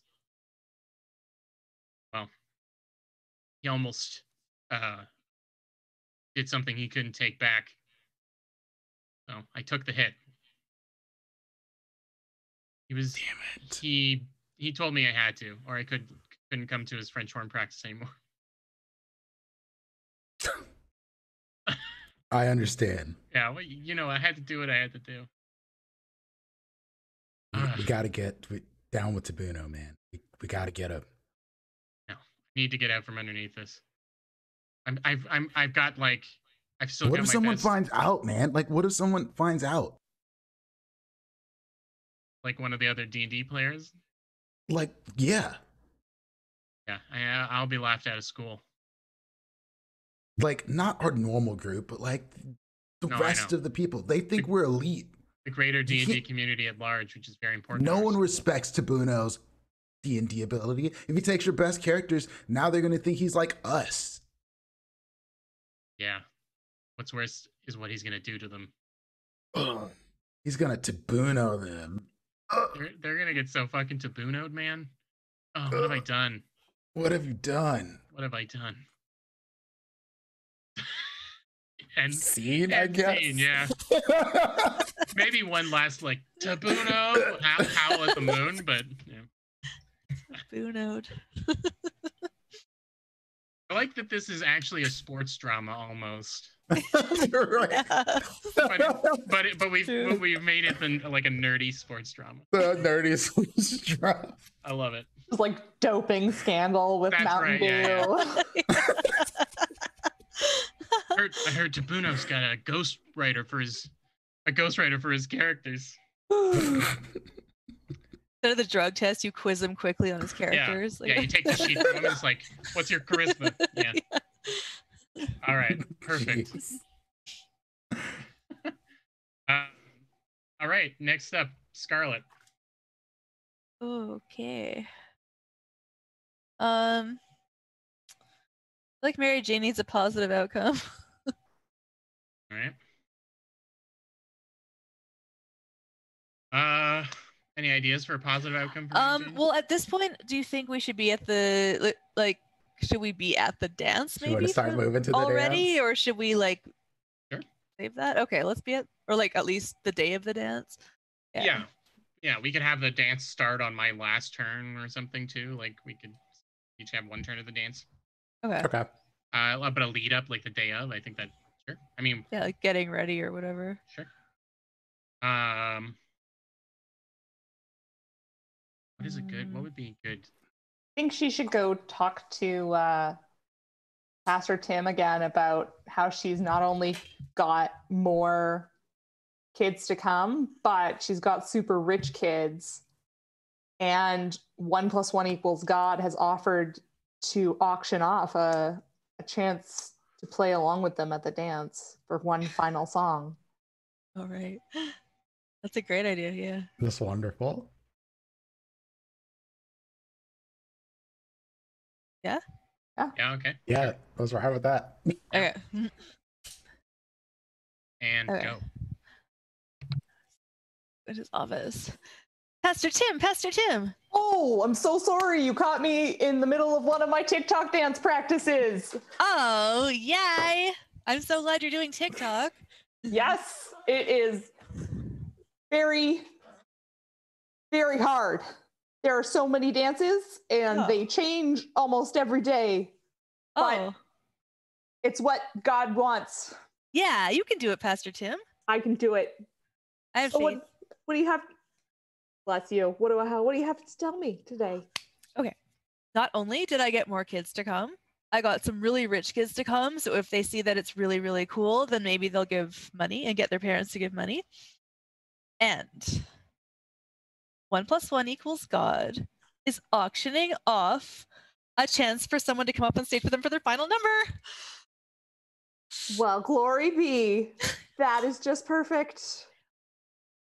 I can see the basement getting redone. I can see maybe a new screen. Maybe we could have toilets that work downstairs. Well, one step at a time. I do need my living room redone as well, but maybe. What? Maybe. So these kids, they're gonna be respectful and Christ-like. I think so. They're going to be really impressed by 1 + 1 = God. So I think they're going to behave because they want to impress them. All right, I'm counting on you. Okay. And you know what? What? The man upstairs is counting on you too. Okay. Thanks, Hey. Pastor Tim. Wait, Pastor Tim, do you have any last-minute advice for how to act with the other kids at the dance? Just be yourself. Yeah. Okay. Yeah. I'm sure that they're your friends already, aren't they? I don't know. Well, I'm sure as soon as they spend time at the Jesus Promenade with you, you'll be best of friends. You're right, Pastor Tim. All right. In service. That's about as much of that as I could stand. Yeah. I feel the same way. So, nauseating myself. Yeah. That scene is good. I do love Pastor Tim, though. Pastor Tim is... I would have really a drink good. with Pastor Tim. I would hang out with him. He's pretty great. He Gets drinks all the kids to hang out. a single O'Doul's. All right. Delicia, you're up. Like he lets the kids have an O'Doul's when they're like, to really like need some It's better trust. you drink with your pastor than out on the street. That's right. We give you guys the real wine, just a sip. Okay, Rebecca is going to go make a trip to the to Mike Tabuno's tailor, because she's got to see about some trick pants being sewn or adjusted. I don't know what his tailor does or is doing for this dance. Okay. All right, so if anyone is happy to play Mike Tabuno's tailor, speak now, forever hold your peace. Mike Tabuno's tailor. Yeah, this key figure. Scarlett, you want to take that? Sure, I'll play Mike Tabuno's tailor. Okay, so entering this beautiful, fancy tailor shop. It's all wood, and she's got like a very fancy, posh cape on, and she's got like a hood up because she's doing something very covert. And Goes, Giovanni? Giovanni here? Giovanni's busy, but I can help you. Oh, no, I really need to speak with Giovanni. This is very important. Oh, may I have your name, please? Is Rebecca? Sorry? Rebecca? Yes! Oh, okay, sure. Let me just see if he's done his lunch. One moment. And that'll come up. Hello? You must be Did you want to Giovanni. speak with me? Yes. I have an offer for you. And she's gonna place a manila envelope on the counter and slide it to him. Young lady, we have our price list clearly listed. You don't need to do this. We take credit card. This is a very off-book purchase. It's in relation to a customer of yours, Mike Tabuno. Ugh. I mean, oh yes, Mike Tabuno. Good customer. Even his tailor hates him. That's hilarious. That's the face you get when you think of Mike Tabuno. Oh, well, I don't like to speak ill of my customers. But yes. Yes. Yes. I have an arrangement where perhaps there are a pair of pants that you are fitting for him this evening. There might be. Perhaps a few stitches could be slipped when you are sewing those pants so that perhaps they come down more easily. Ah, I see. Well, there could be some damage involved to my reputation as a tailor if I were to do such a thing. Perhaps I should look inside this envelope. I think that the envelope will help seal the deal. Oh. And it's a good way to perhaps part ways with Mike Tabuno. You see, his family, quite vengeful and petty, is my only. But I assume you would like his pants to fall down in public. Is this sort of what's going to happen here? Can't say where the pants were going to fall down. I might be able. There is a trick stitch.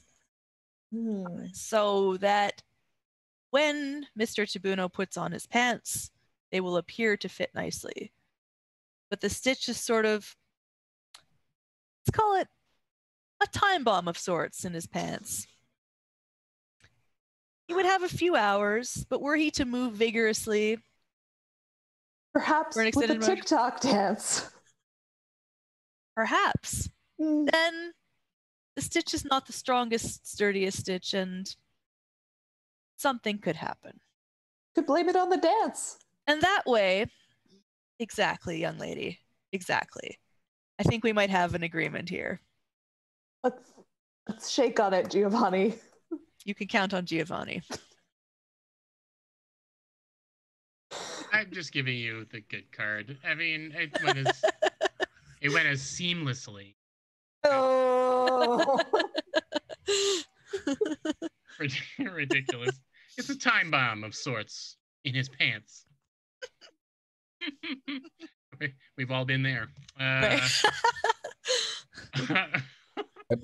Wow. And also, Delicia going into this like noir spy / whatever. Right? Yeah. That Riverdale. They're doing that on Riverdale all the time. Really? Perfect. It's true. It's true. Excellent. Prince, your penultimate scene. Oh boy.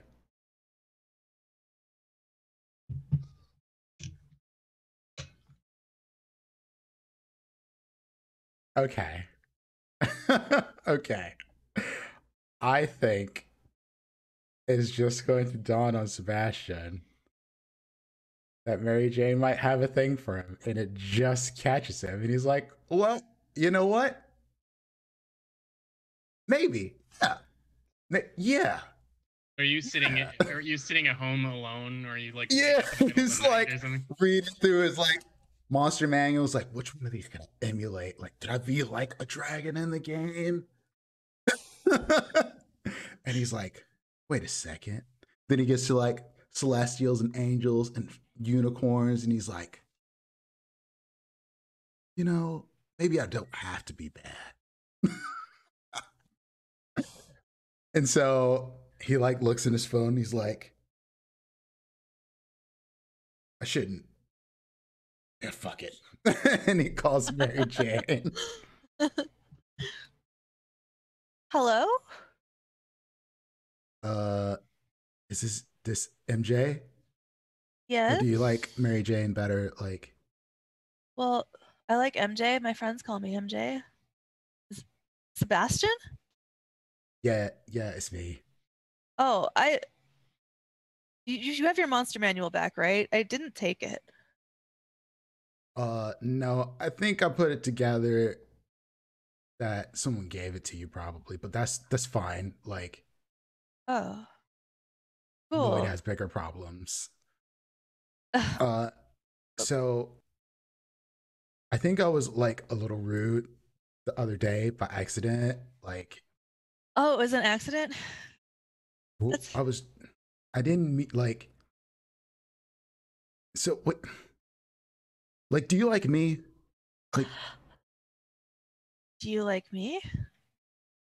Like, maybe, like, but like all the Jesus stuff kind of like scares me because like, if that's for real, then like I'm fucked. Like, there's no like saving me. Oh, that's not true. That's not true at all. Nobody's past saving Sebastian. But like, I don't want to be saved. Oh. But wait, you like But me? well, well, yeah, I think like, but like, could you like someone like me? I mean, I do. I don't think like Pastor Tim would really approve.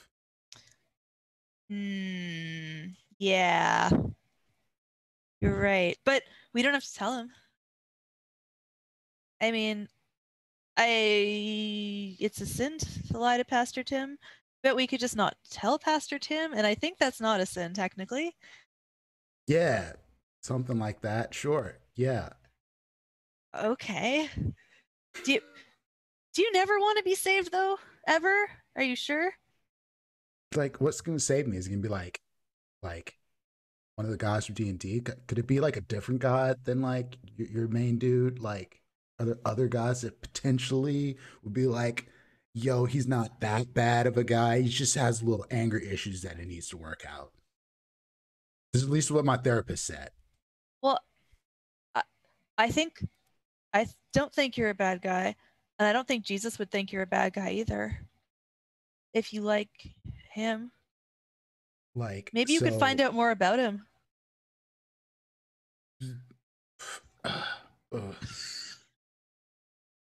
Am I gonna just like? Am I gonna have to stop playing D&D? Because if I have to stop playing D&D, then no, I can't do this. No, I read that monster manual, and D&D is not evil. So, like, do you want to like? That's bullshit. Oh, someone's getting a little edge. Like, so can like we hang out and like I can help you make a character and maybe you can come play with us. Really? I mean, yeah. I mean, that'd be. I mean, sure. Well, whatever. That'd be cool. Yeah. So like, does this mean we can go to dance together? Yes, please. I mean, yes. Yeah. That would be chill. Awesome. I think, yeah. Well, awesome. Yeah. So like, I'm gonna go like fly around on my like demon wings in like World of Warcraft, but like, we'll talk later. Cool. Cool. Awesome. Okay. See you at the dance. See you at the dance. Bye, So Sebastian. Awkwardly. So we have awarded you the coveted last good card. Uh-oh. It's good for you two, bad for the entire world. Yeah, fair. Everything else flows up. That makes sense. So there are only bad results left. All the scenes end bad. The last 4 scenes, it's one way or another. Oh man. Okay, my last scene. What would be the worst thing to happen to me? Would it involve Mike Tabuno? Well, Tabuno wins. Mike Tabuno is the worst thing to happen to any of us. Yeah. So.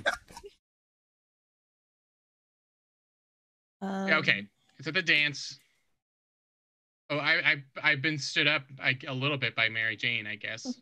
Oh no, you're friends. Because we were going as friends. Were we? Oh yeah, we weren't going as dates. That's true that you were supposed to kind of. Yeah, I was going to get your ticket, right? You're like, a sister to me kind of situation, I guess.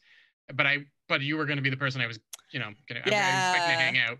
That's right. I was going to be like your protector in the Jesus world. That's right. And so I have to show up by myself. And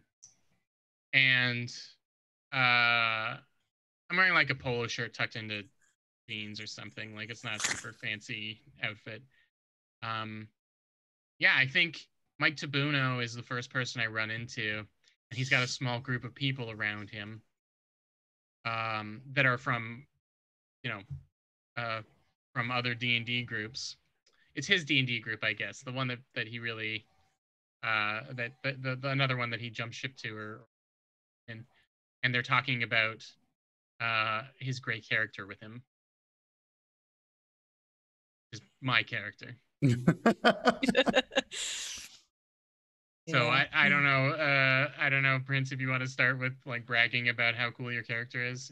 It's like, I'm a noble mage who also is really good with instruments, and people around the city respect me and look up to my leadership and knowledge at the mage college. They're like, this is one of the coolest young minds around. He's going to excel in his graviturgy and chronergy and maybe even evocation. So like, that's where I'm at, right? What is he talking they about? They need to get on my level. Like, there's no group that this character can't get in. Hi, Lloyd. What's going on, man? You're playing some more D&D? Oh yeah. These guys right here are just marveling over my mage. Got such a good backstory. I don't know how you came up with that backstory. It's so cool. Under my breath, I say he ripped it out of my soul. Just great minds. When you feel that inspiration, when it's in your heart and your soul, you just have to let it out. And I let it out on my character sheet. Tabuno, you were the coolest. I am, aren't I? I think my scene ends with just me going in off into the corner of the dance area, and just like picking up a chair and just like throwing it at a wall. Like, and Tabuno winks at you. He's overdressed, but he still looks pretty fucking good. Somehow he doesn't. Yeah, he sticks out in a good way. Ugh. Right? I just yell Tabuno and I throw the chair at the wall. Yep. That's my last scene. All my characters are Lloyd. I don't know how this always happens to me. All right. Tabuno. Ooh. All right, Scarlet, you're up. Oh, I'll take my bad. Oh, so this is a bad outcome, hey? Yeah, they're all bad, so you may as well chew the scenery, as they say. Okay, well maybe Sebastian and I show up right when you are throwing the chair, and maybe Pastor Tim is like, notice that you've thrown the chair. Yeah. And so then he notices that I might be with the boy also. Right. Pastor Tim is flossing in the corner.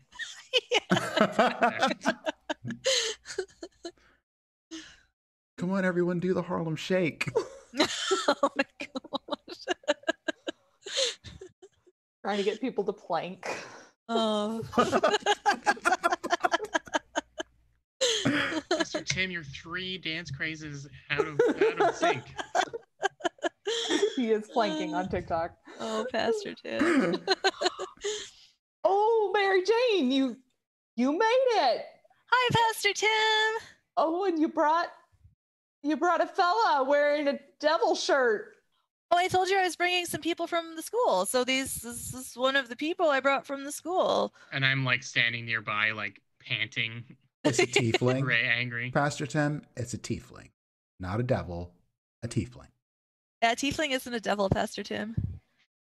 Why does it have horns and a tail? Well, because it has an infernal heritage, but it doesn't mean it's evil. I heard. Oh, so right? It was. Sebastian looks at you. He's so proud. It was born in hell. Then is that what you're saying? No, it's a long story, but like way generations before, not the tiefling's fault. Its ancestors made a pact with the creatures. Right, Sebastian? Yeah. Mm-hmm. Exactly. It's just a game, Pastor Tim. Don't worry. Oh, Mary Jane. But don't you want me to bring people who need to know more about Jesus? Yeah, I guess you're right. Oh, we are gonna talk later. Okay. But I gotta go introduce band. Pastor Tim, I might Yeah, 1 + 1 = God. Better dances, because like that's not the move. Mm-mm. That would be great. We would love that help, because right now no one is following me, but they say really mean things whenever I post a video. Oh no. Well, Thank you, young sir. I don't know your name, but this is Sebastian. This is Pastor Tim. well, high Yeah. five. Hey, good job. This is a bad outcome, right? We need to make sure it's bad. I mean, you both have betrayed me a little bit, so there could be like a little scene. Oh yeah. Just like an angry scene there. I was also thinking if they enforce a no devil shirt dress code, Oh yeah. That's Sebastian right. might end up having to wear something of, I don't know, Pastor Tim's or So Pastor Tim comes back, and he has brought a choir robe with him. Oh no. What are you doing, Pastor Tim? Well, now we unfortunately cannot allow your gentleman friend to wear this. I know you said it's not a devil, but It's a tiefling. okay, but everyone, I can't explain that thing to people. And it's, we got a lot of rules at the Jesus Promenade. 6 feet apart. Yeah. Skirts shorter than your ankle. As he says that, Sebastian steps a little bit closer to Mary. And she doesn't move away. 6 feet apart. And no Pastor Tim, devil. have you ever read the Master Manual? I do not Fine. know what that is. Fine. I just think we should have open minds, but okay, I'll obey the rules. But it's a Can show I- choir robe. can I so wear it like it's a- very sparkly, which is really cool. Yep. Yeah. Fit that on right on over that devil robe there. Okay. And Sebastian takes off his Ugh. shirt and puts on the robe right in the middle of the dance floor. Oh, Mary Jane is He's like, just like staring. muscled. Mary Jane's just like, yes. But she's also like, oh no, bad feelings. Oh no. She's like, not knowing where to look. Thanks, Pastor Tim. I appreciate the blingage, I guess. You got wine? this is not a Catholic parish, sir. Oh, okay, cool. Mary Jane, you're going to have to talk to your friends. There's one, and I think the choir robe is cool because you're wearing it, Sebastian. Thanks, I guess. And she like turns bright red and like looks at her shoes. He like looks at it. So... Fine. And, she looks. Yeah. And scene, I guess. I mean, how it was, yeah. I you guess gotta have that talk with Pastor Tim now. I guess it was bad. Yeah, Pastor Tim knows I read the Monster Manual. He doesn't know what that is though, so doesn't sound Christian though. A book full of monsters, yeah. And a how-to guide, no less. Oh no. Sort of. The word manual is in there. All right, Delicia, your first and last bad scene. All right. We still haven't really had you thought it was taken care of, but it wasn't come in. Love has reared its ugly head, I guess. Yes. I think that Rebecca is going to attempt to dance vigorously with Mike Taberno, because the vigorous dancing is supposed to unleash the pants. Unleash, okay. I love it. But it may not. It doesn't go as planned. Doesn't go as planned. All right. Bastion, Tabuno's so back. Sorry. Fucking Tabuno. Here comes Tabuno. Everyone's favorite. Tabuno can go suck eggs. Tabuno's just doing a little two-step.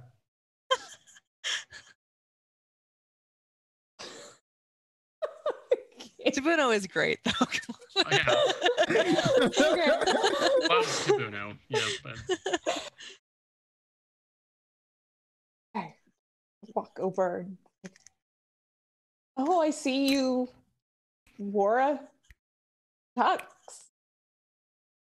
And I rock it well, don't I? Yeah. He does the little spin and show off. I gotta say, good job. Great tailor. Who do you go to? Oh, Giovanni. It's the best tailor in town, clearly. I mean, look at me. Seriously. You look presentable. Thank you. I mean, we have to wear dresses that are longer than our ankle, so it's a little awkward. Yeah. I was wondering. We're working on getting the church to be a little bit more, accepting, but Pastor Tim is slow going. Well, Pastor Tim wanted us to teach him some new upbeat dances, and I thought you were the best dancer that I know, so maybe you could help. What do you mean by upbeat? Like this music? I mean, I can go upbeat once I get on stage because, I'm gonna have to clearly kick this up a notch. They're doing the Christian rock thing, but it doesn't have soul. You know what I mean? Yeah. Do you feel like this is speaking to you? Like, if it's really about God should be inside of you when you hear this music. It's just not doing it for me. So clearly, they need some of my energy. I don't feel God inside of me right magic. Now.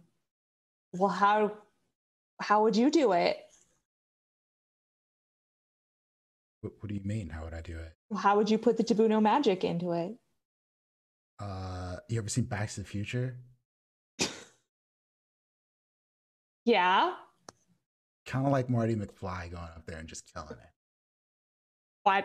Why not? Why don't you just go for it? Well, I need them to announce that I won. Okay. I mean, clearly I won. Nobody else can afford to be on my level. So, it's not really in question. Fuck it. I'm gonna just go up there and snatch the mic, right? That should be fine. Yes, that's a great idea. And then he turns around and he just goes up there.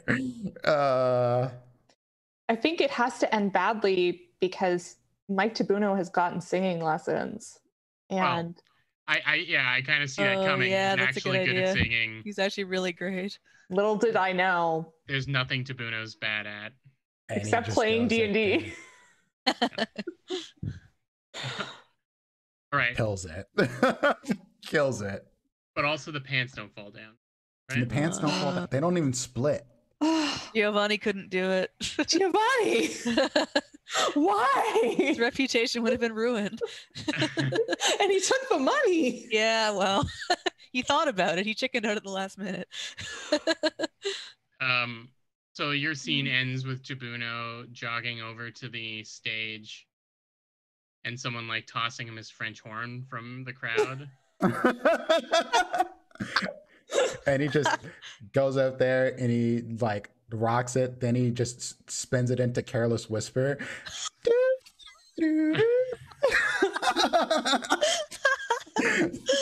Amazing. That is terrible. A horrible outcome. I don't want it. All right, Prince, you are up with the last scene. It's got to end bad for Sebastian. It's ended poorly for all of us already. So you get to just. I guess he has to throw his lot in at Tabuno too. But like, I don't know if anybody else can play Tabuno now. Oh, right. Yeah. No one else can play Tabuno now. I guess. All right. In that case, Tabuno's getting the happy ending to the. He became the hero of the movie somewhere in the middle. Everyone He was loves an him. anti-hero. Yeah. At best. So what's happening, Sebastian, while he's up on stage? okay. Sebastian Wearing goes a choir over robe. to Lloyd, Yes. rocking this choir robe, and he's like,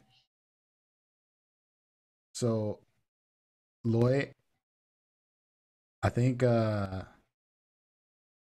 messed up, man." Someone messed up. You stand closer than 6 feet to Mary Jane now? Is that what's happening? Well, you see, like, we've worked something out, I guess. You worked something like, out? Yeah, like we're kind of like together now, and I think she's gonna come play with us. Like I helped her like make a character sheet, and I was gonna ask you. He actually looks kind of upset when you say that. Like he's mad, but then his face is like, wait, you figured out how to get her to play D&D? Yeah. Huh. I mean, like, you gave her the book, didn't you? Like, there's nobody else. Like you're the one who has all the character sheets, man. Rebecca keeps all this shit in her head. She just knows. It's like magic. Becca's really good at D&D. She's really good at D&D. But I was gonna I came over here to ask you, like, could you like help her make a character? Because like that's not my skill. I only know how to make like dark things to like murder fuck things, right? Like that's what I do.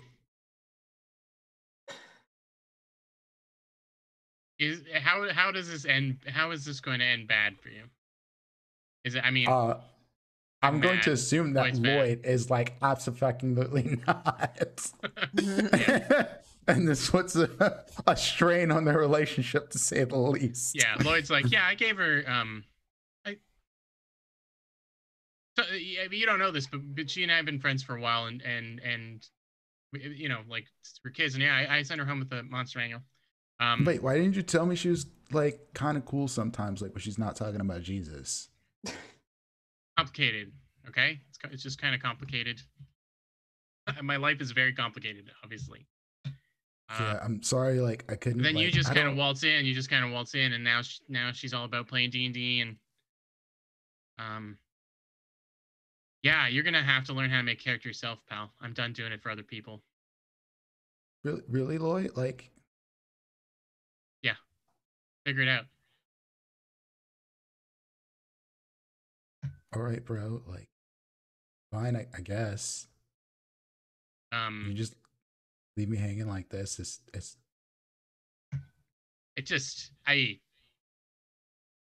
I'm I'm done. you know what I mean? People just got to learn the rules for themselves. And no amount of money is gonna make me make characters for other Sebastian people. has one single tear Oh, no. rolled on his face. Just a Well, single Careless tear. Whispers playing. Right, while Careless Whispers playing in the background. This has been a real bad night, man. And Tabuno's pants didn't even fall down, so we don't even have that. So, you know what I mean? Yeah, didn't even get revenge on Tabuno. Nope. Fucking Tabuno. One last fuck Tabuno on 3, but I'm gonna get out of here after. 1, 2, 3. Fuck Tabuno.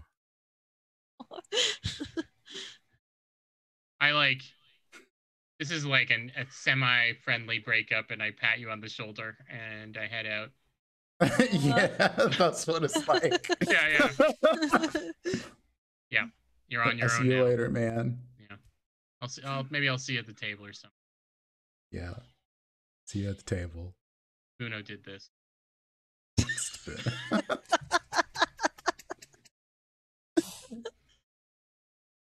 As Careless Whisper plays on French horn in the background. And now everyone knows why Tabuno gets props for his French horn. You're like, damn.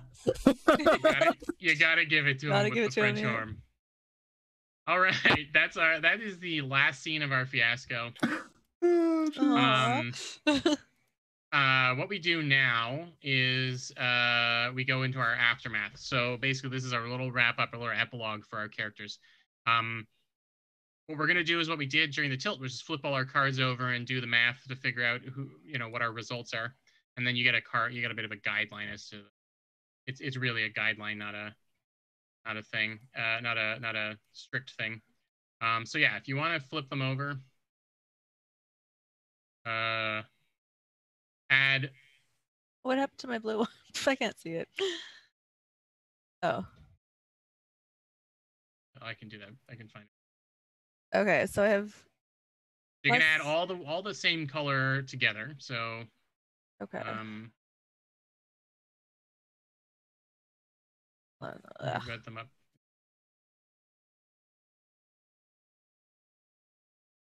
Look at that. Okay. Nice. You can minimize your icon somehow, right? Yeah, it's in the. Okay. It's in the gear. So I flip them over for you though to give you a little bit of I just can't see them all. That's all. Because my icon's really big. So you've got 4 blue and 5 red, so you end up with red 1. Okay. Which is not good. I have red 8 and blue 3, so I have red 5. Is better, but not great. I have red 8 and blue 10. So that's a 2 blue. Blue 2, yeah. Got blue 6. Blue 6. All right. So on the right-hand side, there's a little aftermath deck. You can actually click choose, and you're going to go in and you're going to grab the card that matches your result. So there are red cards and blue cards in there, and you can just pull it out onto the thing. What did I say I had? A red 5? Oh, I have a red +1. Okay. Okay. What? Okay. A dangerous animal gets loose? Did you draw an aftermath card? Yeah. I'll just grab it for you. No. Okay. No, Thanks, Jordan. What did you end up with? A blue 2? I had a red 1. Red 1. Yeah. Oh. It's on Jesus. top of your thing here. What does it say? I'm probably dead, right? Other people too, probably innocent. Whoa. Wow. Again, these are a guideline. They're a guideline. They're not strict. And then maybe it's just in D&D, not in real life. Rebecca, did you get your? I don't know what's happened here. Your blue 6. Yep. Okay. All right. So we'll read them from highest to lowest, and you get to just give us your epilogue. Like the final scene, whatever it might be. So we'll start with Delicia, with Rebecca. Go ahead and read your aftermath and then tell us what happens. wretched. Things have been better. I've been ground down and brought low, but at least I've learned a lesson about human greed and frailty. Pants aren't frail enough, and tailors are greedy. Let me tell you, it is really hard to play D&D when two of your players won't talk to each other anymore, and two of them are dating. And the other player is Mike Tabuno. I really like it, and I don't want to give up on it. But, oh God, I think I'm going to have to start recruiting some of the Christian kids to play with us. Womp, womp, womp. I got a card. It seems appropriate to Lloyd. Desperate. Well, I've been whipped like a rented mule for starters, and I will remember this episode for all my diminished days. The lesson has been as profound as it has been painful. Nothing is ever going to be good again. Yeah, I mean, I'll just describe my scene, the last scene. Me sitting at the D&D table next Monday. My best friend, my two best friends, are all like cuddled up, and they're playing like an angel and a demon pair that just drives me insane. The worst part of this, Mary Jane's character is really screwed up. Like, I don't know what Sebastian did, but there are rules from an old edition of the game that don't even make sense here. It's mostly banned Unearthed Arcana material, which I was GM. But yeah, and then I have to sit across. The whole point of all of this was to friggin' down Mike Tabuno. But somehow now I have to sit across from him as he plays one of my characters poorly. I mean, there's nothing worse than for a 16-year-old D&D player, I think, than that situation. So, yeah, fade to black on the darkest timeline for Lloyd. Oh man, mine's just kind of great. You know what's fun? Children crying when they see me. Kids are smart. They knew a ruined person when they see one. I'm going to be haunted forever by what I've done, and all my plans are ending in complete and utter ruin. So, basically, Sebastian is like, so this is like inner monologue talking. So I got this girl, and like, kind of cool, but she's like really is in love with this Jesus Christ guy, and like I feel like I'm getting in between their relationships, and like when I go to Bible study and I'm like with the other kids, they really look scared of me most of the time, and as if I am possessed by like some demon, and like maybe I am because I'm clearly not supposed to be here. Like I get tingly feelings in my skin when I'm but like she's cool, but like I didn't get back to Buno. I don't think I'm ever going to. And he joined judo, and he's actually pretty good. So I don't know if I want to fight him now because he seems like he might be a pretty cool guy. He told me to teach me how to play the piano. But you know, me and Lloyd don't get along anymore, and everything that I had like thought I was gonna do here kind of off kilter. I was gonna join a band, but now I'm like playing French horn part-time and the choir. Those ropes fit me pretty well. You become what you hate. What I hate. In the end, you got Tabuno. That's perfect. We've all been Tabuno'd. Yeah, this is a royal Tabuno. Okay. Last but not least, we have Mary Jane Fairweather. Okay. Horrifying. I'm probably dead, right? Other people too. Probably innocent people. There is no justice. There is no mercy. Everything is utterly, painfully screwed, and it is all of it, my fault. Well, yeah, it turns out I'm not very good at D&D, and I got Lloyd's character killed. And now, and so a lot of NPCs too. So now everyone's mad at me, except for Sebastian. I mean, at least the innocent people are innocent NPCs in D&D. That's perfect. Because Sebastian's really, really cool. And the only problem is I'm starting to have second thoughts about the stuff Pastor Tim says and maybe want to read some other things, and that's making me really uncomfortable.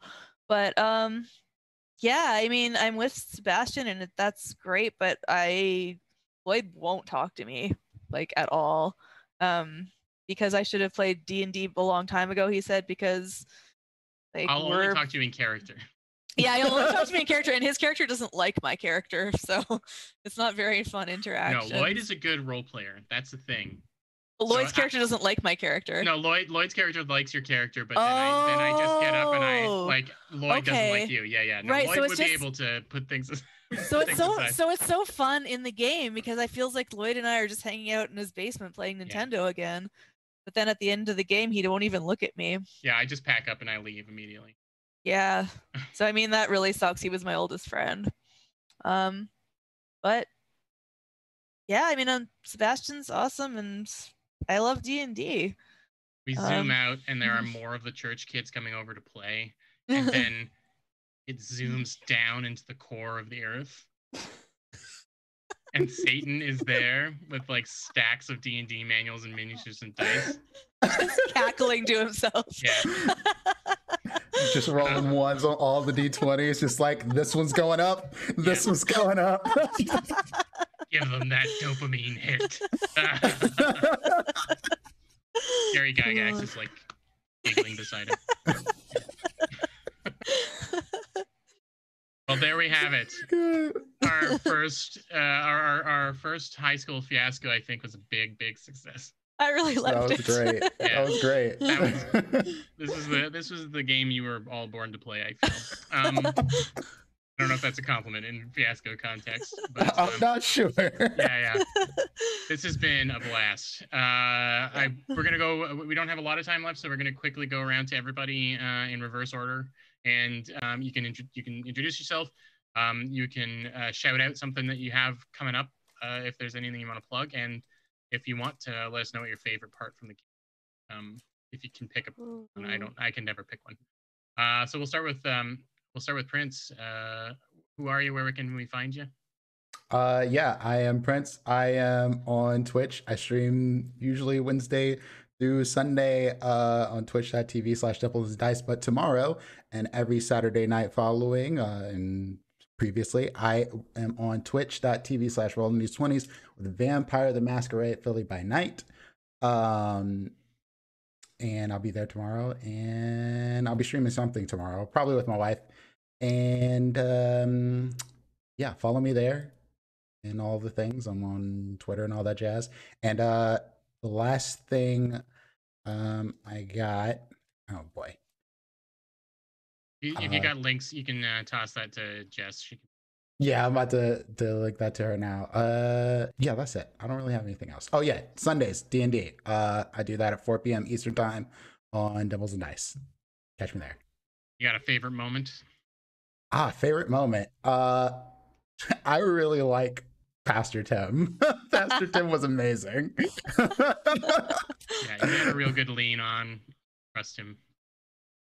Yeah, it was perfect because I have met that guy IRL, which was fantastic. Sitting backwards on the chair. Really, it is like dead on. Well done. All right. Speaking of Pastor Tim, we've got Delicia.